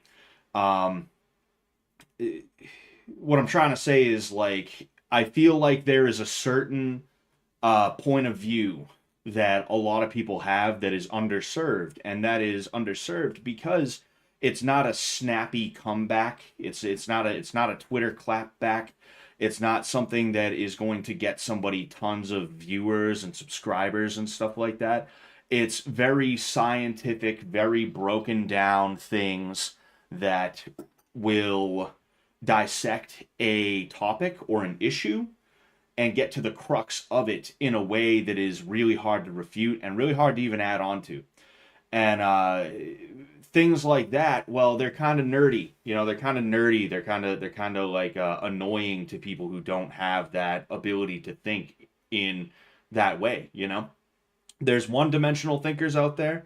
There's three-dimensional thinkers. There's four-dimensional thinkers, whatever you want to call it. But the bottom line is, like, the majority of people, in my opinion, are either one or two-dimensional thinkers.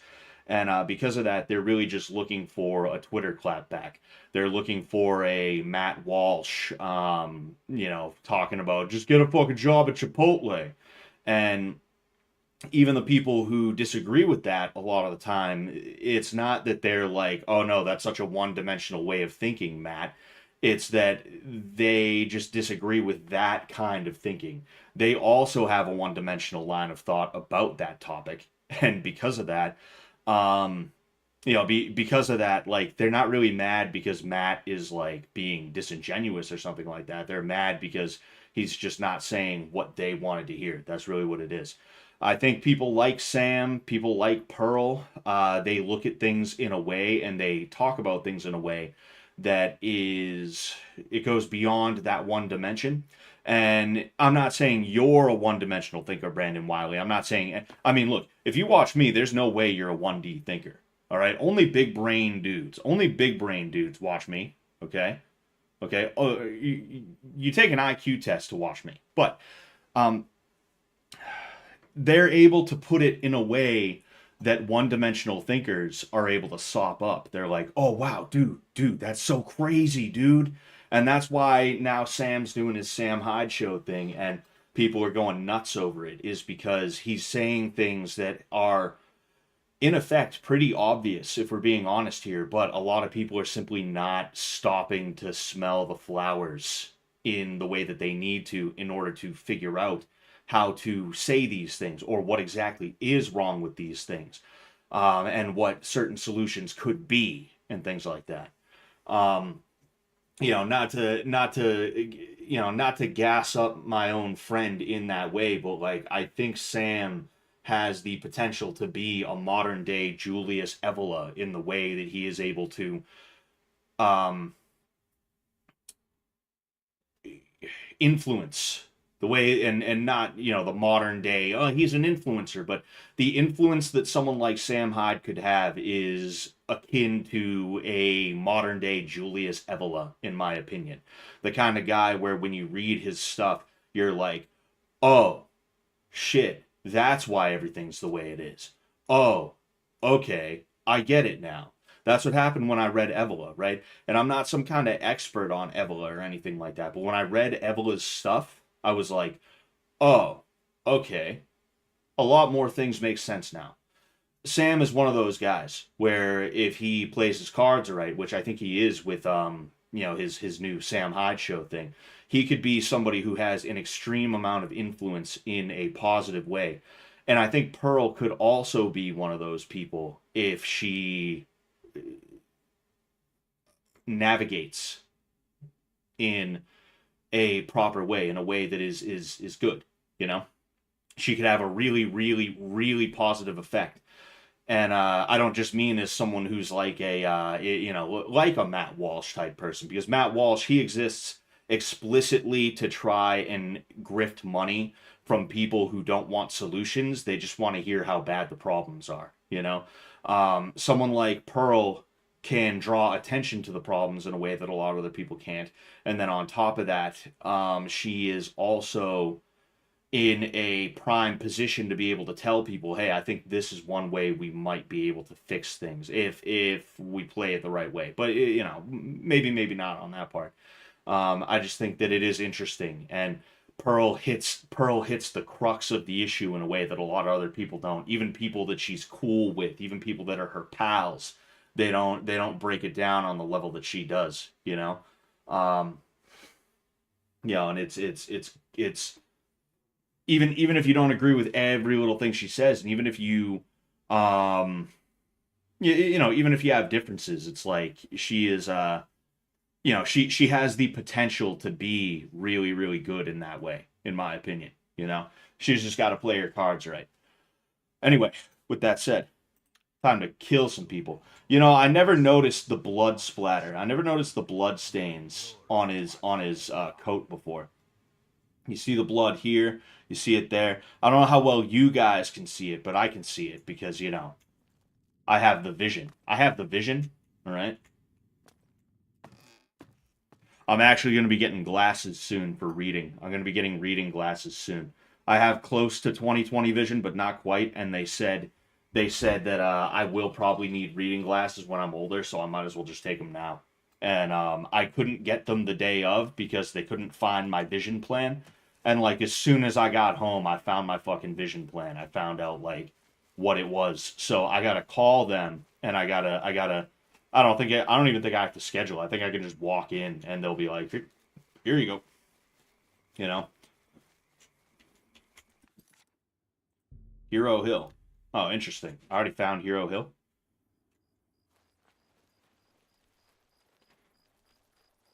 Ninja me ninja. Dead drop orders 1. I visited my first dead drop location and received my next contract. I'll probably do a couple more of these contracts, maybe 1 or 2, and then I'll probably call it quits because I do have some other stuff that I need to do tonight, and I'm like I said, I'm back to work, so I'm like, oh dude, oh man, oh dude. Oh, I thought I was gonna say 1 or 2. I'm cool with this though. I'm cool with it. Oh, You know. yeah. I thought, I would like to do demo. Okay. Sorry, I gotta figure some shit out. No drop out like no punk on me skill like a Shaolin monk.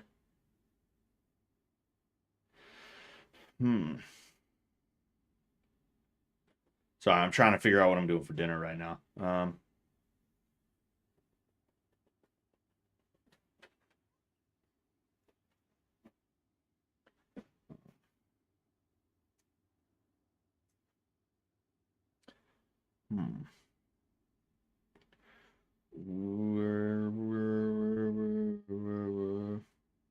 Damn. It sucks when you can't figure out what you want to do. That's like always so annoying. You know what? I'm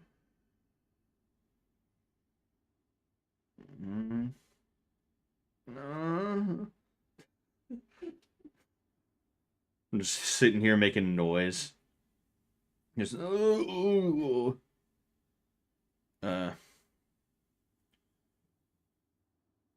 yeah, fuck it.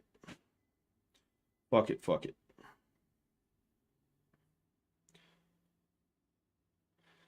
Baby, I'm good to go.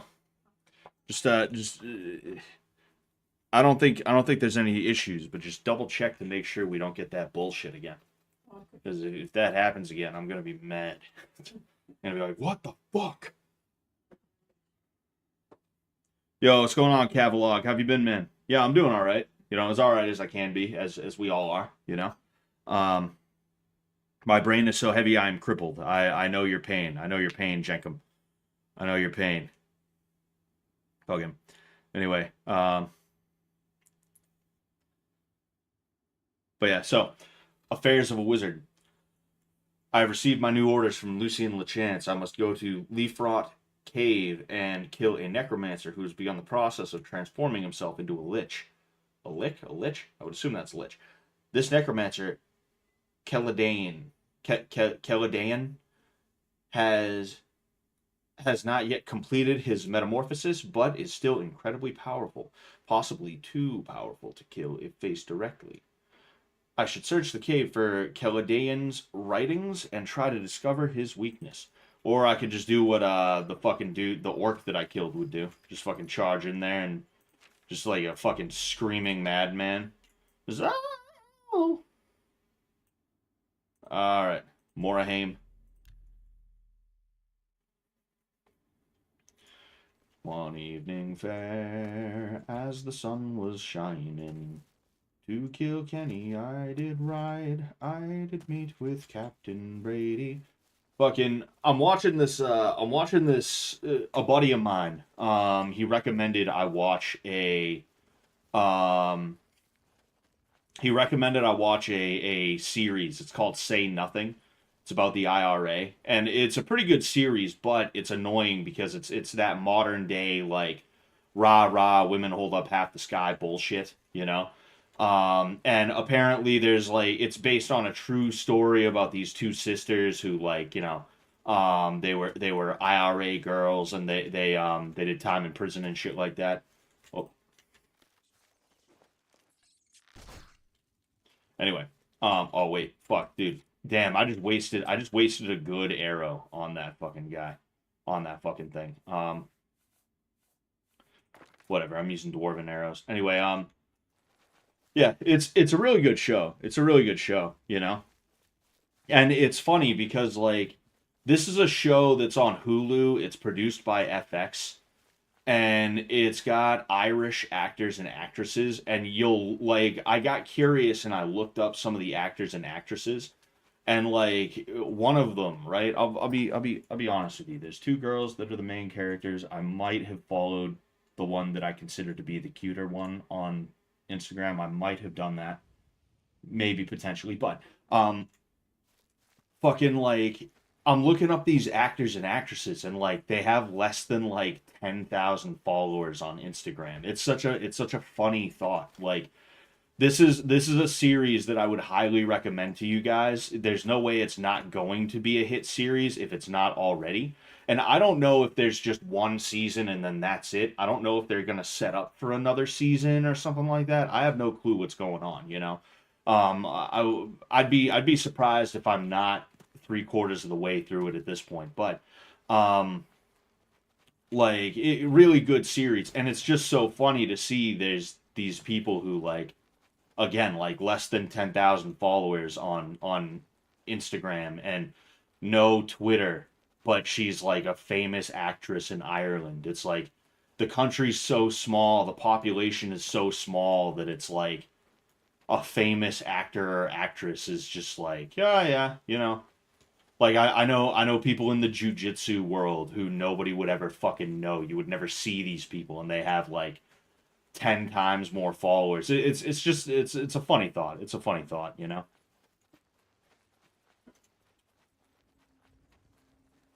Some shows do recount stuff very well and give you great in-depth understanding of the politics behind it, but sometimes they just can't avoid the hoity-hoity-hoy type shit. Yeah, yeah, and like here's the thing, fucking, I don't doubt that there was some shit that was true there, right? But like, I don't doubt that a lot of it is true to some degree, right? But um, like when it comes down to it, I hold on a sec. Whoop, there we go. Like for instance, um if you watch the show, it starts off with these two girls, two Irish girls living in Belfast. They have a mom and a dad. The dad was IRA. The mom was Coming Unban, which is like, you know, IRA auxiliary for women. Basically, they were the ones wrapping bandages and stuff like that. Um, and like the dad has to flee to the south because the English soldiers arrive, the British army arrives, and they start rounding people up. And you don't see him again for like multiple episodes. You don't hear from him for multiple episodes. And like the time between him running off to escape being rounded up by the British army and the time where the sisters get out of prison, they go to prison at one point for like 8 years or some shit like that. Like you're not gonna tell me they didn't hear from their dad at all. They hadn't seen him for even a half a second, etc., etc. You're not gonna tell me they didn't visit the South and like say hello to their dad.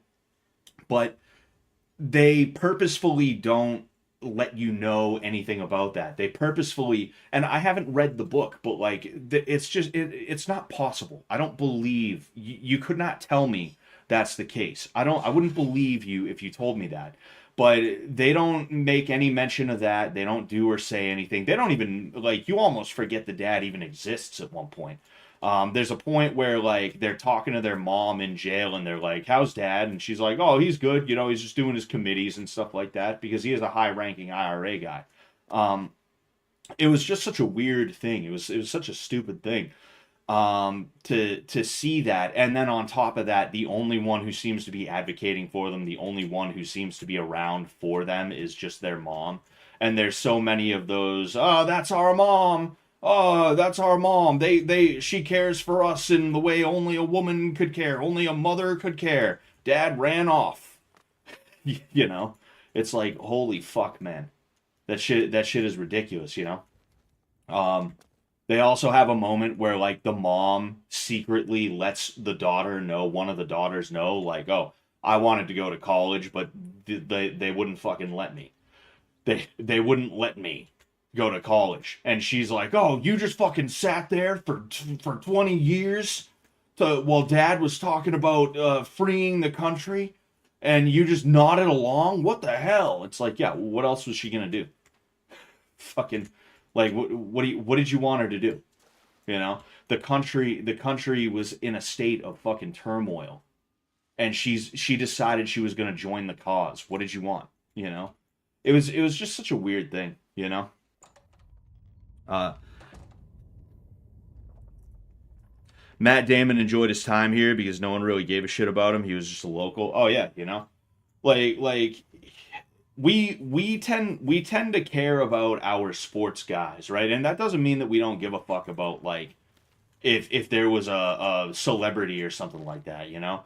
But like when it comes to sports guys, those are the guys that get mobbed. You know, Kurt Schilling, Tom Brady, like all those dudes.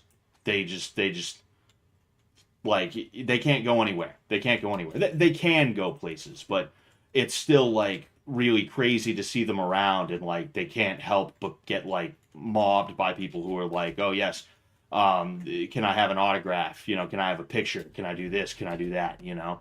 Um, the path of transcendence, interesting, and just what appears to be a random brick just chilling there. Boink. But yeah, like it's just so funny to consider that like she's probably walking around Ireland and like people probably know her to a degree, but she's also just like chilling. She's just hanging out, you know. That's such a weird. It's such a weird like little piece. Um, the dichotomy doesn't exactly math. I get it. Yeah, yeah. Oh yeah, yeah. Cavalog, you're fucking. Um, Yeah, you're Irish. I forgot. Fucking think I mentioned this before, but I was sitting in a barber. Oh, you were talking about Ireland that was like that. Oh, okay, I get it. I get it. Fucking think I mentioned this before, but I was sitting in a barber's shop while my friend got his haircut and Cillian Murphy walked by and stared right in and it was just kind of, "Oh, there goes Cillian. Oh, there goes Cillian." That is pretty funny. That is pretty fucking funny, you know. Um yeah, that's really cool, you know. It's kind of similar here, but also still retains that level of Irish mess. Like Sean Ogg, an Irish sports legend, was my trainer for years, but in the right places, he would be swarmed. More often than not, it was just, "How you, Sean?" Ah, yeah, yeah. No, I get what you're saying. You know, I get what you're saying. Yeah, that's kind of what it's like in the MMA world too. You know, you got dudes that it's like Joe Lozon, it was weird seeing Joe Lozon just walking around a Walmart and like nobody else knew who he was or cared, and I'm just like, dude, this is a UFC legend I'm seeing in the fucking frozen aisle. He's taking like a hungry man dinner out of the fucking frozen section and throwing it in his cart, and I'm just like, wow, this is Joe Lozon. Holy fuck, you know that's crazy. Whoa, but yeah, it is funny. You know, Cavalog. Have you ever heard of a girl named Hazel Dupe? Because that's the girl that I was referring to specifically. I would assume it's Dupe. She spells her last name Doupe. You know. Anyway, entry one. My initial findings have been inconclusive, but they said. Oh, I got to read it in the fucked up voice. Entry one. My initial findings may have been inconclusive, but they set me on the path I will pursue until I achieve my goal or lie rotting in this cave. Either outcome will be a welcome respite from the days and nights I've spent toiling without food, water, or any kind of companionship. A lesser mage would have fallen prey to madness by now, I'm sure of it, but I am not a lesser mage. though they try in earnest, though their hearts and minds are true to the teachings of our great sovereign, my fellow necromancers lack the complete dedication required to achieve that of ultimate goals. That ultimate of goals. The state of lichdom. Not even Falcar himself, not even Falcar himself can match my sheer tenacity, my willingness to accept failure on any level.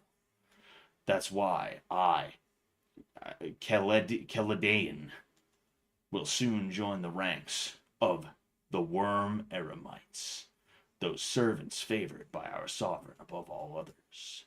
I will sit with the honor and obedience at his right hand, while those fools in the Mages Guild grovel at my maggot-ridden feet. We're not going to read the whole thing.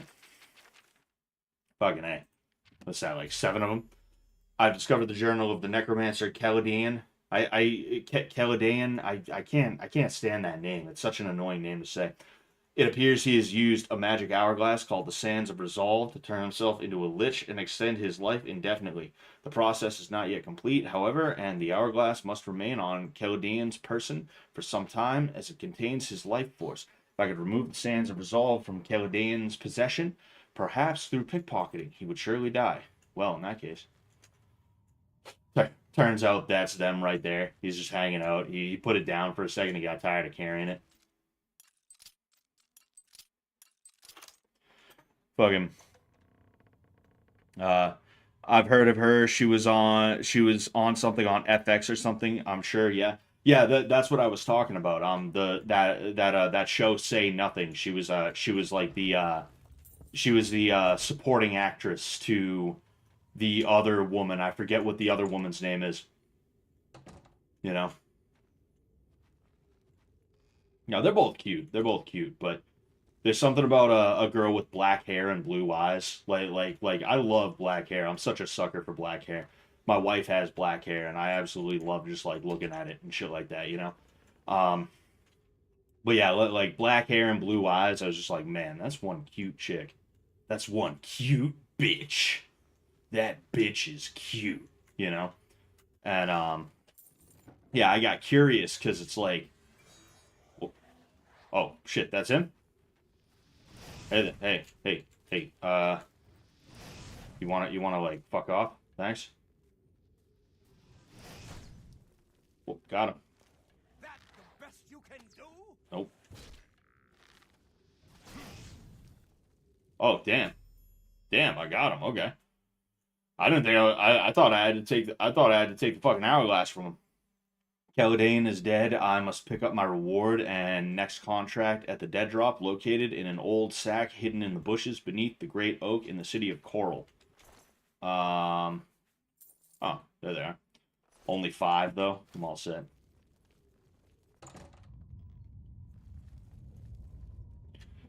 You must have the skeleton key. You have this. Oh, I can hit auto unlock on the skeleton key and it'll work. I don't want to sit there, like, having to hit it 500 times. Like, come on, fucking unlock, damn it. Fuck it, I'll see what that thing has. Oh, it's literally just bones. I picked up bones. Bone, bone, bone, bone, bone, bone, bone, bone.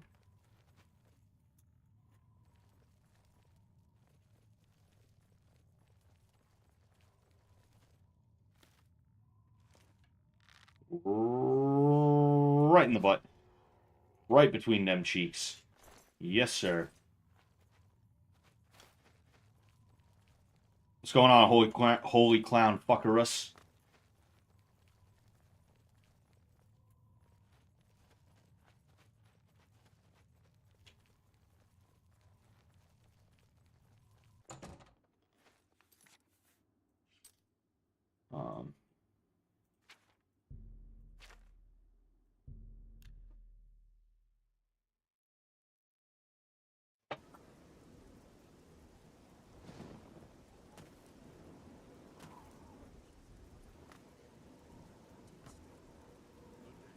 Oh, Dharma.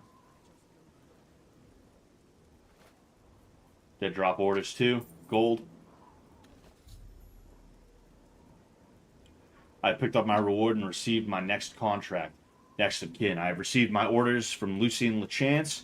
I must kill every member of the Draconis family, Perennia Draconis, Matthias Draconis, Matthias is what it is. Andreas Draconis, Sibylla Draconis, and Kalia Draconis. I know the location of the only family matron, of only the family matron, Perennia Draconis, who can be found on the farm known as Applewatch. I should head to Applewatch, find out as much information as I can on the locations of the other family members, and then systematically kill them all. Alright then.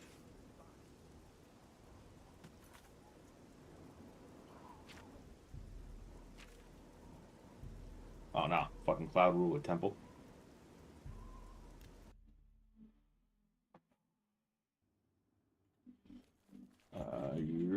There it is. Red hair is my weakness. Don't use it against me, Scott. I'm exposing myself here. You'd need a quick gender swap, though. Yeah. Redhead women are usually very pretty, and redhead men either look like axe murderers or they are just complete fucking dweebs. It's very rare that you get anything in between. Unlike me, I'm a stone cold fox. That nope. Yeah, no, me, I look like an axe murderer, which is the better of the two. You'd rather look like the axe murderer redhead. Oh, there. You'd rather look like the Oh no. Oh no. What the fuck? Oh, dude. Yo. Damn, bro, what the fuck? Let's I'm logging in to see, like, because it should have the autosave when I left wherever it's called, Bruma, you know? So it should be like mostly okay. 2K Games. It's crazy that this was partially like published or whatever by 2K Games.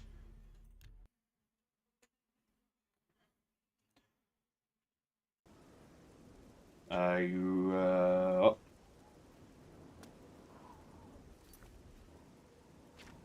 All right, that's not bad. That's not bad. Okay. You know, fucking, I'm going to Cloud Ruler Temple, actually. Oh, man.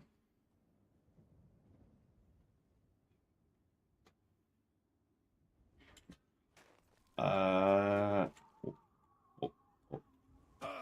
Oh, damn. Oh, shit. Ah, yes. Just as God intended.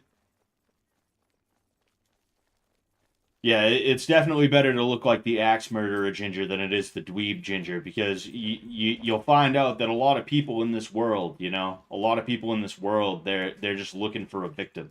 And if you don't look like a victim, it's going to be very, very hard for them to fucking feel comfortable doing anything to try you, you know? So, you know, it sucks when you're a dweeby Ginger. You gotta do something to toughen up, or at least look like you're toughened up. What up, bitch? Oh, hello there. I'm sorry, you startled me. My nerves get rattled rather easily these days, I'm afraid. Living alone will do that to you. Now, is there something I can help you with?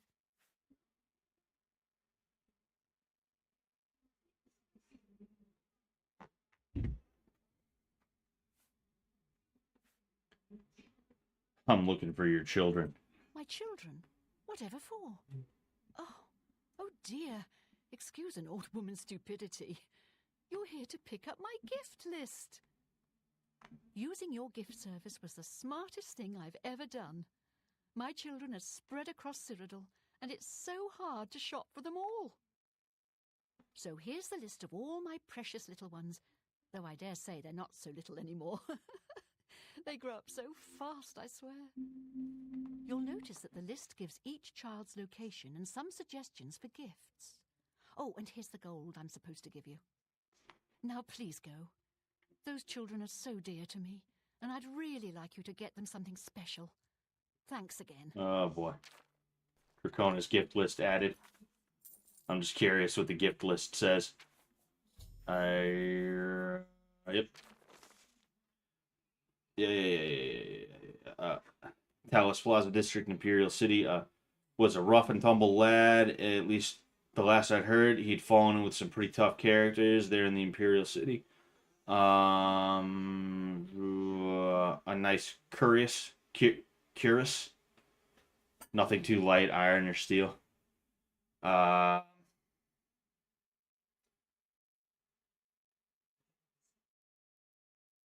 Tavern glasses. Oh boy. She's basically as wild as the beasts she lives with. Damn. Okay. Holy fuck, man. That is crazy. The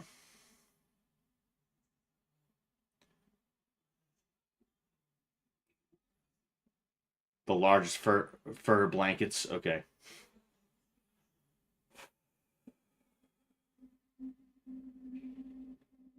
But now she's an officer in the Imperial Legion. I'm afraid she's let herself go a bit. Not gotten fat. She settled into a more practical kind of look. Even a bit boyish. Oh, so she's a lesbian. Fuck him. As much pretty girl stuff as you can. Oh boy. Yes.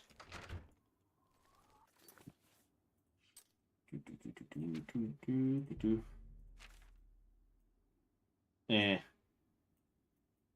Rather go here.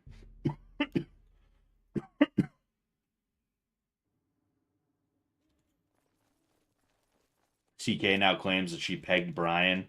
Does that change how you feel about him? Well, I pegged Brian. Nah, like fucking. Hope CK's all right. You know. Hope she's all right. Hope she figures herself out.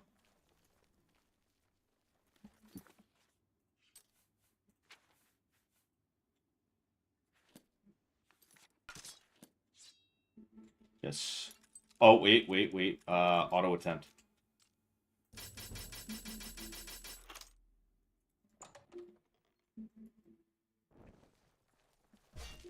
Oh. Oh, fuck. Damn.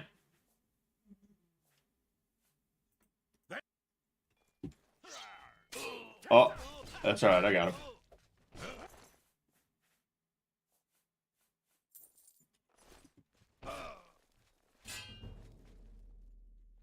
It's all over, Lord. Almost went to jail. Yeah, right. Wow, 90 is my current bounty. That's pretty wild. Stop right there, criminal. Oh, resist arrest. I meant to pay the bounty.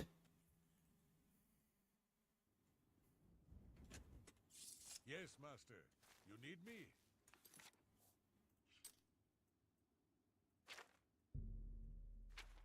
Again, trying to get me to go to Muck Valley. Fuck it. I'll do it.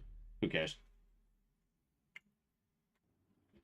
No, I just hope everybody's all right, you know? Like, one thing I've always been highly, highly aware of is the way that things always end up falling apart. And I think that's part of the reason why I'm not very close with anybody. You know, I have friends, obviously, but, you know, it's like, I see a lot of these people getting together. I see, like, Greg and Jimmy hanging out. You know, I see, Oddbod and some of the other people, Oddbod and Jimmy, you know, etc., etc. And like I love all those guys, don't get me wrong, but like you know, I've always been hyper aware of how things tend to fall apart, and because of that, I guess kind of to protect myself from that, even though I do a poor job of it in the first place, but like in order to protect myself from that, I guess I kind of make myself a little bit hard to like be hanging out with all the time and shit like that. Not to mention the fact that it's like, you know, fucking I got shit to do. You know, I'm 30 years old, trying to start a family. You know, I got a bunch of shit to do. But like, it just sucks, man, because like I think about times where like things are good and then like out of nowhere, oh, fucking idiot. And then out of nowhere, like things are not good. Like after season 1, everybody was pals for like 2 weeks, and then all of a sudden there was like drama between like certain people, you know, like John and Sylvia and shit like that. And I like both of them, you know. Um, it sucks when shit like that happens, man. Oh, perfect, perfect. And it's the same idea, you know. I don't like seeing people like down and out like that. It's not fun, you know. Even after Bitch Tank, it's like there was drama between like different people and stuff like that. And it's like I remember Bitch Tank, and obviously there was beef between people in Bitch Tank, but that's part of what made the show okay. That's part of what made the show okay, you know. Um, I made the mistake of getting a little bit too close to people from Bitch Tank, and I think that's because I still wasn't really used to the idea of, hey, I'm gonna be on this show with these people, you know, like fucking, um, I still had stuff to learn, if that makes sense. And it sucked when it sucked when I started seeing certain things fall apart between people and stuff like that, you know, different beefs arising and other stuff like that. I don't like that stuff. I'm the kind of person, if you and I are friends, we can be friends literally till the day we die. Doesn't mean we're constantly going to be around each other all the time. Doesn't mean that we are always looking to hang out. Doesn't mean we're always the most relevant people in our lives. No. Obviously, we're all going to have to go our separate ways and do our own thing at one point or another. But there's never going to be a point where somebody is like, oh, hey, have you talked to John? And I'm like, yeah, no, I haven't talked to that guy in a while. You know, people will spend some of the best years of their lives with somebody, stick with them through thick and thin, and then after like a year and a half of not seeing each other, instead of that was my best friend or that is a good friend of mine, it's yeah, no, that guy. They say I haven't talked to that guy or I haven't seen that guy. They become that guy. And that's always been such a weird and like stupid fucking thing to me that I've never liked. Um, you know, like if you're my friend and we stay friends and we just aren't hanging out, we haven't seen each other because we have to do different shit. Like if I don't see Sam ever again, or if I don't see him for like 5 years, I'm never gonna be like, yeah, I haven't talked to that guy in a while. I'm gonna be like, yeah, I haven't talked to Sam in a while. I hope he's doing all right. That's my boy. That's my guy right there. You know. Same with Jet. Same with Ben. They're never gonna become that guy to me or those guys or anything like that. You know. Um, and that's something that I've always hated about people. I've never liked that sort of thing, you know. That's one of the reasons I'm not really built for this influencer bullshit or this content creator bullshit, because there's a lot of that. There's a lot of, hey, let's act like we're best pals on, when we collab together, but then later on I'm gonna refer to you as that guy. You know, it's like yeah, you know, yeah, yeah. um, but yeah, it sucks to see shit like that, man, you know. And it sucks when you see someone and they just like go off the deep end, or they have like a real legitimate beef with somebody else that you wish they like didn't have, you know.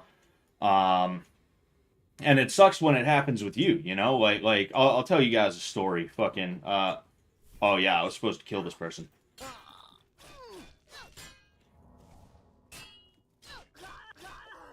All right, there we go. There we go. Anyway, there was this guy, right? There was this dude.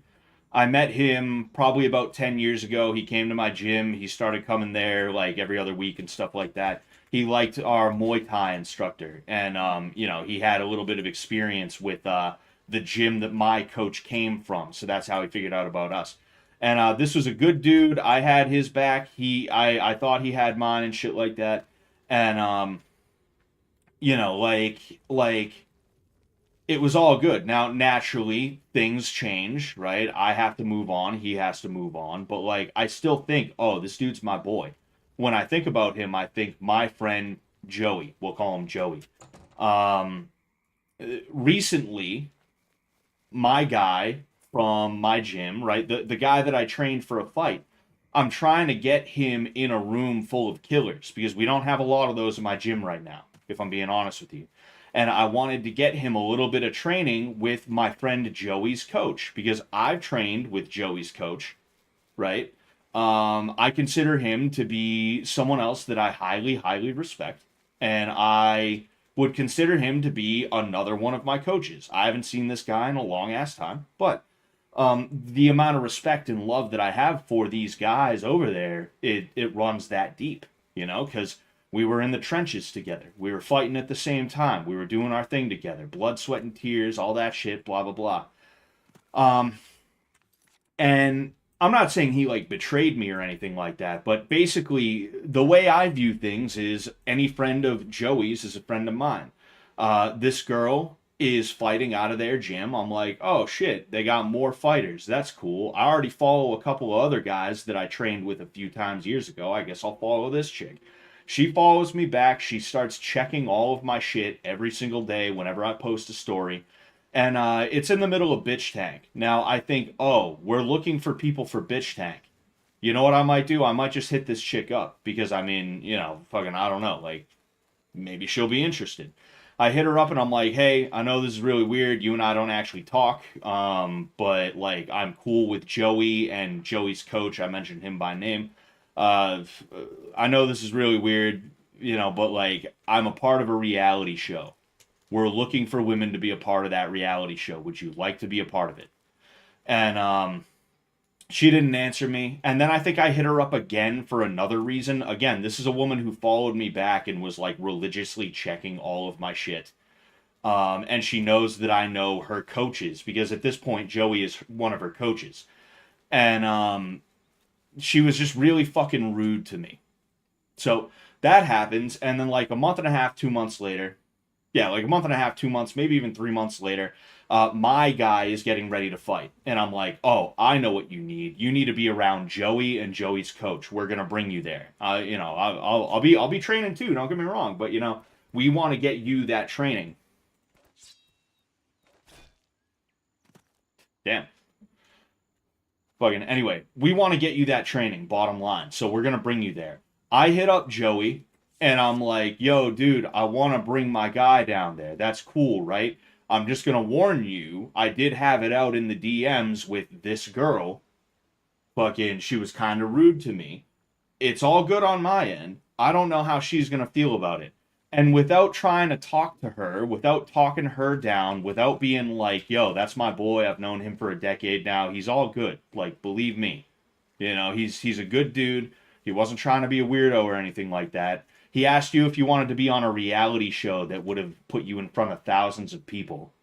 And then on top of that, he asked you about some personal training advice because you market yourself as a personal trainer. You're trying to be Little Miss Influencer here. And you're mad when people are giving you opportunities and asking you questions about personal training, the thing that you're an influencer for. Like, what is your fucking deal? But anyway, that aside, this guy is cool.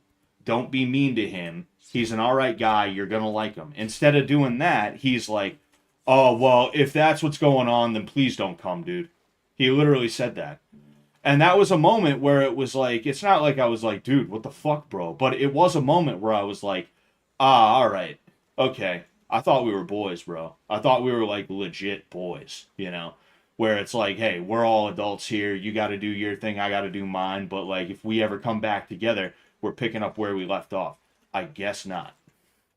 I fucking guess not. And that hurt a little bit. I'm not going to lie. You know? When I want to be pals with someone, I want to be pals with them. I'm not like, it's not some weird influencer bullshit. Like, if I like someone, I want to be around them. I want to be their friend. You know? Like I said, I thought that Joey was a cool guy who had my back in the way that I had his back. But I guess not. You know? So yeah, that's going to be real awkward next time I see him. And I will see him, and I will see the girl, and I will see Joey's coach as well. You know, it's going to be real awkward. I don't know if I'm going to be as buddy about it. Where the hell am I going? I'm going all the way into the entire fucking... Jeez. Holy shit. Anyway, Like, I don't know how I'm gonna react when it comes down to it, because like, how am I supposed to react? Like, that's kind of fucked up, bro. That's kind of cold. How are you gonna do that to your boy? You know, fucking like to me, we were buddies until the casket, you know, and that's just that. Doesn't mean we got to be around each other constantly. Doesn't mean I have to rely on you or you have to rely on me. Just means we're cool and we're gonna stick up for each other and we're gonna try and heal things. We're gonna try and build bridges. We're not gonna try and fucking destroy them. But you know, I guess that's that. Fucking, all I'm saying, right? Damn. Who the hell is this? Sorry, no time to talk. I have to deliver these copies of the Black Horse Courier. Here, have a copy. The Night Mother rituals are on the rise. Yeah, that's crazy. Anyway, like, all I'm saying is, if it was me, I'd be like, hey, Jenny, we'll call the girl Jenny. Hey, Jenny, look, I hear my buddy Joey hit you up. He's a good dude. All right, he's a good dude. Fucking, he didn't hit you up about anything inappropriate. He tried to give you an opportunity, and then he asked you a question because he's getting into personal training, and you're a personal trainer. So, like, if we're being honest here, oh damn, that's the issue. I kept running towards the green one instead. This, get out of here. Get the fuck out of here. Fucking bitch. Anyway, like I would have tried to mend that. I would have tried to build a bridge. I would have been like, yo, just give the dude a chance. He's a cool guy. Joey's a cool guy. I've known him for years, you know. He's never done me wrong. He's always been a cool guy to me, you know. But hey, it is what it is, you know.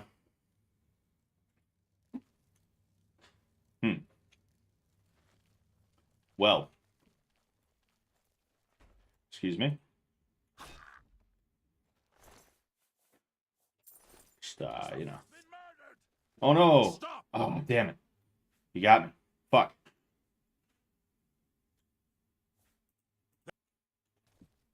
Yeah, that is him, right? Oh, yep. Stop right there, criminal scum. Baby, put Yes. it here. That's too bad. Huh? Put it here. Okay. It's gonna be like 5 more minutes if that's okay, baby. If you want to start eating, go ahead. You can come in here. You can turn on the light if you want. You know, it's all good. I'm just finishing this shit up. I'm gonna finish it up quick. Oh, that's pretty funny. I paid the fine and it put me in the city I need to be in. I stopped talking to my friends' girlfriends and shit early on. Nothing but trouble. Oh yeah, that's never a good thing. You know, it's never a good thing to be talking to a friend's girlfriend. Your friend's girlfriend is not your friend, you know? That's such a weird thing, and like only women with some kind of bad intention want to be their boyfriend's friends. That's never, and I don't even mean they want to fuck. It's like literally like a weird thing where it's like they're trying to make your friends her friends so that you feel like you can't fucking get rid of her. And it doesn't work. That doesn't work with guys. We feel weird.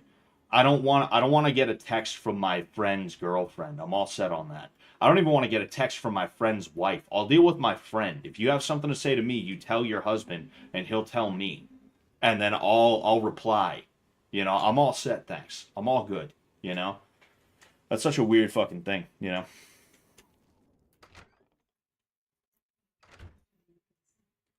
Well, in school they were, but it was still bad. Well, yeah, high school high school relationships are a little bit different, you know, because most high school relationships are just bullshit anyway. You know, they're like useless or meaningless. You know, people date in high school just to date.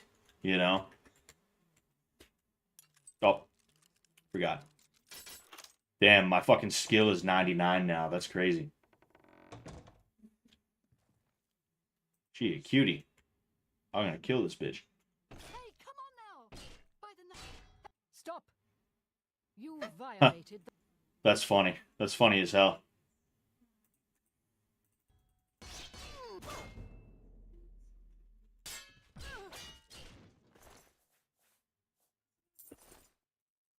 Fucking idiot. You fucking idiot.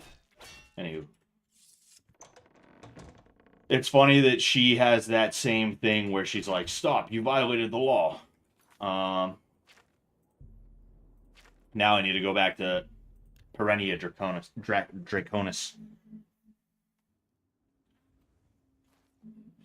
You know, a lot of women do things to try and solidify their control over you, you know? Like um a lot of these things that women are doing are like actually low key abusive manipulator bullshit.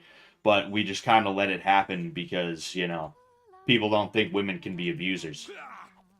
I want to talk to her. I want to talk to her. Oh, back again? I don't know what else you could need. I gave you the list. That should tell you where you can find my children and what they want.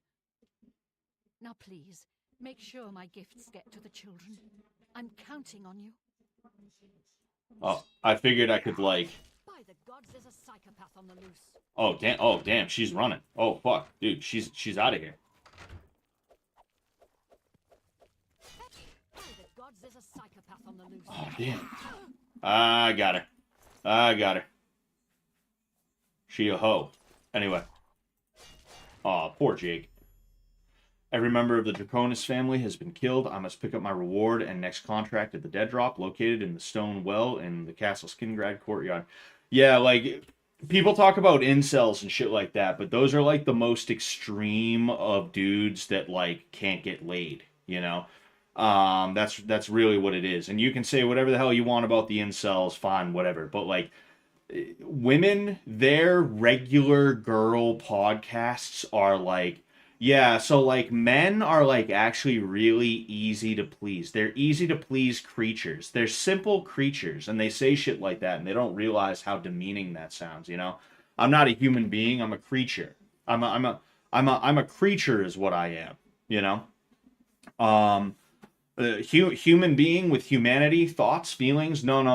I'm a creature. I'm like a dog. You have to treat me like a dog, you know? And then, like, everything else is like, yeah, like, you know, am I the asshole because my husband was, like, trying to enjoy his day and I ruined it? And they're like, no, girl. Like, it's so disgusting the way that, like, female podcasts are. They talk about, like, Joe Rogan or, like, you know, Man Shane's Secret Podcast or Cumtown or something like that, where it's, like, a bunch of dudes just joking around.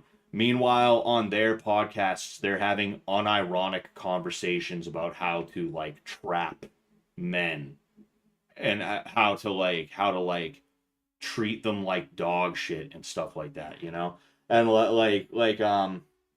that's like one thing I let go, right? This bothers me to this day because I don't know, I'm just a freak, right? I remember there was one time, I think it was either the cell or maybe it was during blood games, but Letty said that there's men out there that will try and get women pregnant in order to trap them, quote unquote. And she said, like, yeah, they call that trapping a woman. And it's like, what the what? What kind of Red Scare caller daddy bullshit did you hear that from? What kind of stupid girly girl? Oh, actually, men are just like pigs and women are just great. Podcasts did you hear that from? What the fuck are you talking about? That is not a thing. Women do that to men. And it's not like a thing where they're like, yeah, I trapped him. It's literally like, they're like, oh no, I want this guy to be faithful to me and only me. Maybe if I get pregnant with his baby, he'll settle down and he'll man up and he'll be a father. Like, that's the onus behind it. That's the way that they do these things. That's why they are the way that they are, right? But like that's such a, again, like Red Scare fucking girly girl men are pigs, girls rule, boys drool podcast. That's what those podcasts are. That's like the genre of what they are, is girls rule, boys drool. You know? It's literally fourth grade girl rhetoric about men, but it's 30-something-year-old women who are making money off of it. It's like it's fucking insane, you know? To the point where they make things up and they accuse men of doing what women do to men in order to manipulate them. It's so wild. It's so fucking crazy. You know, if man.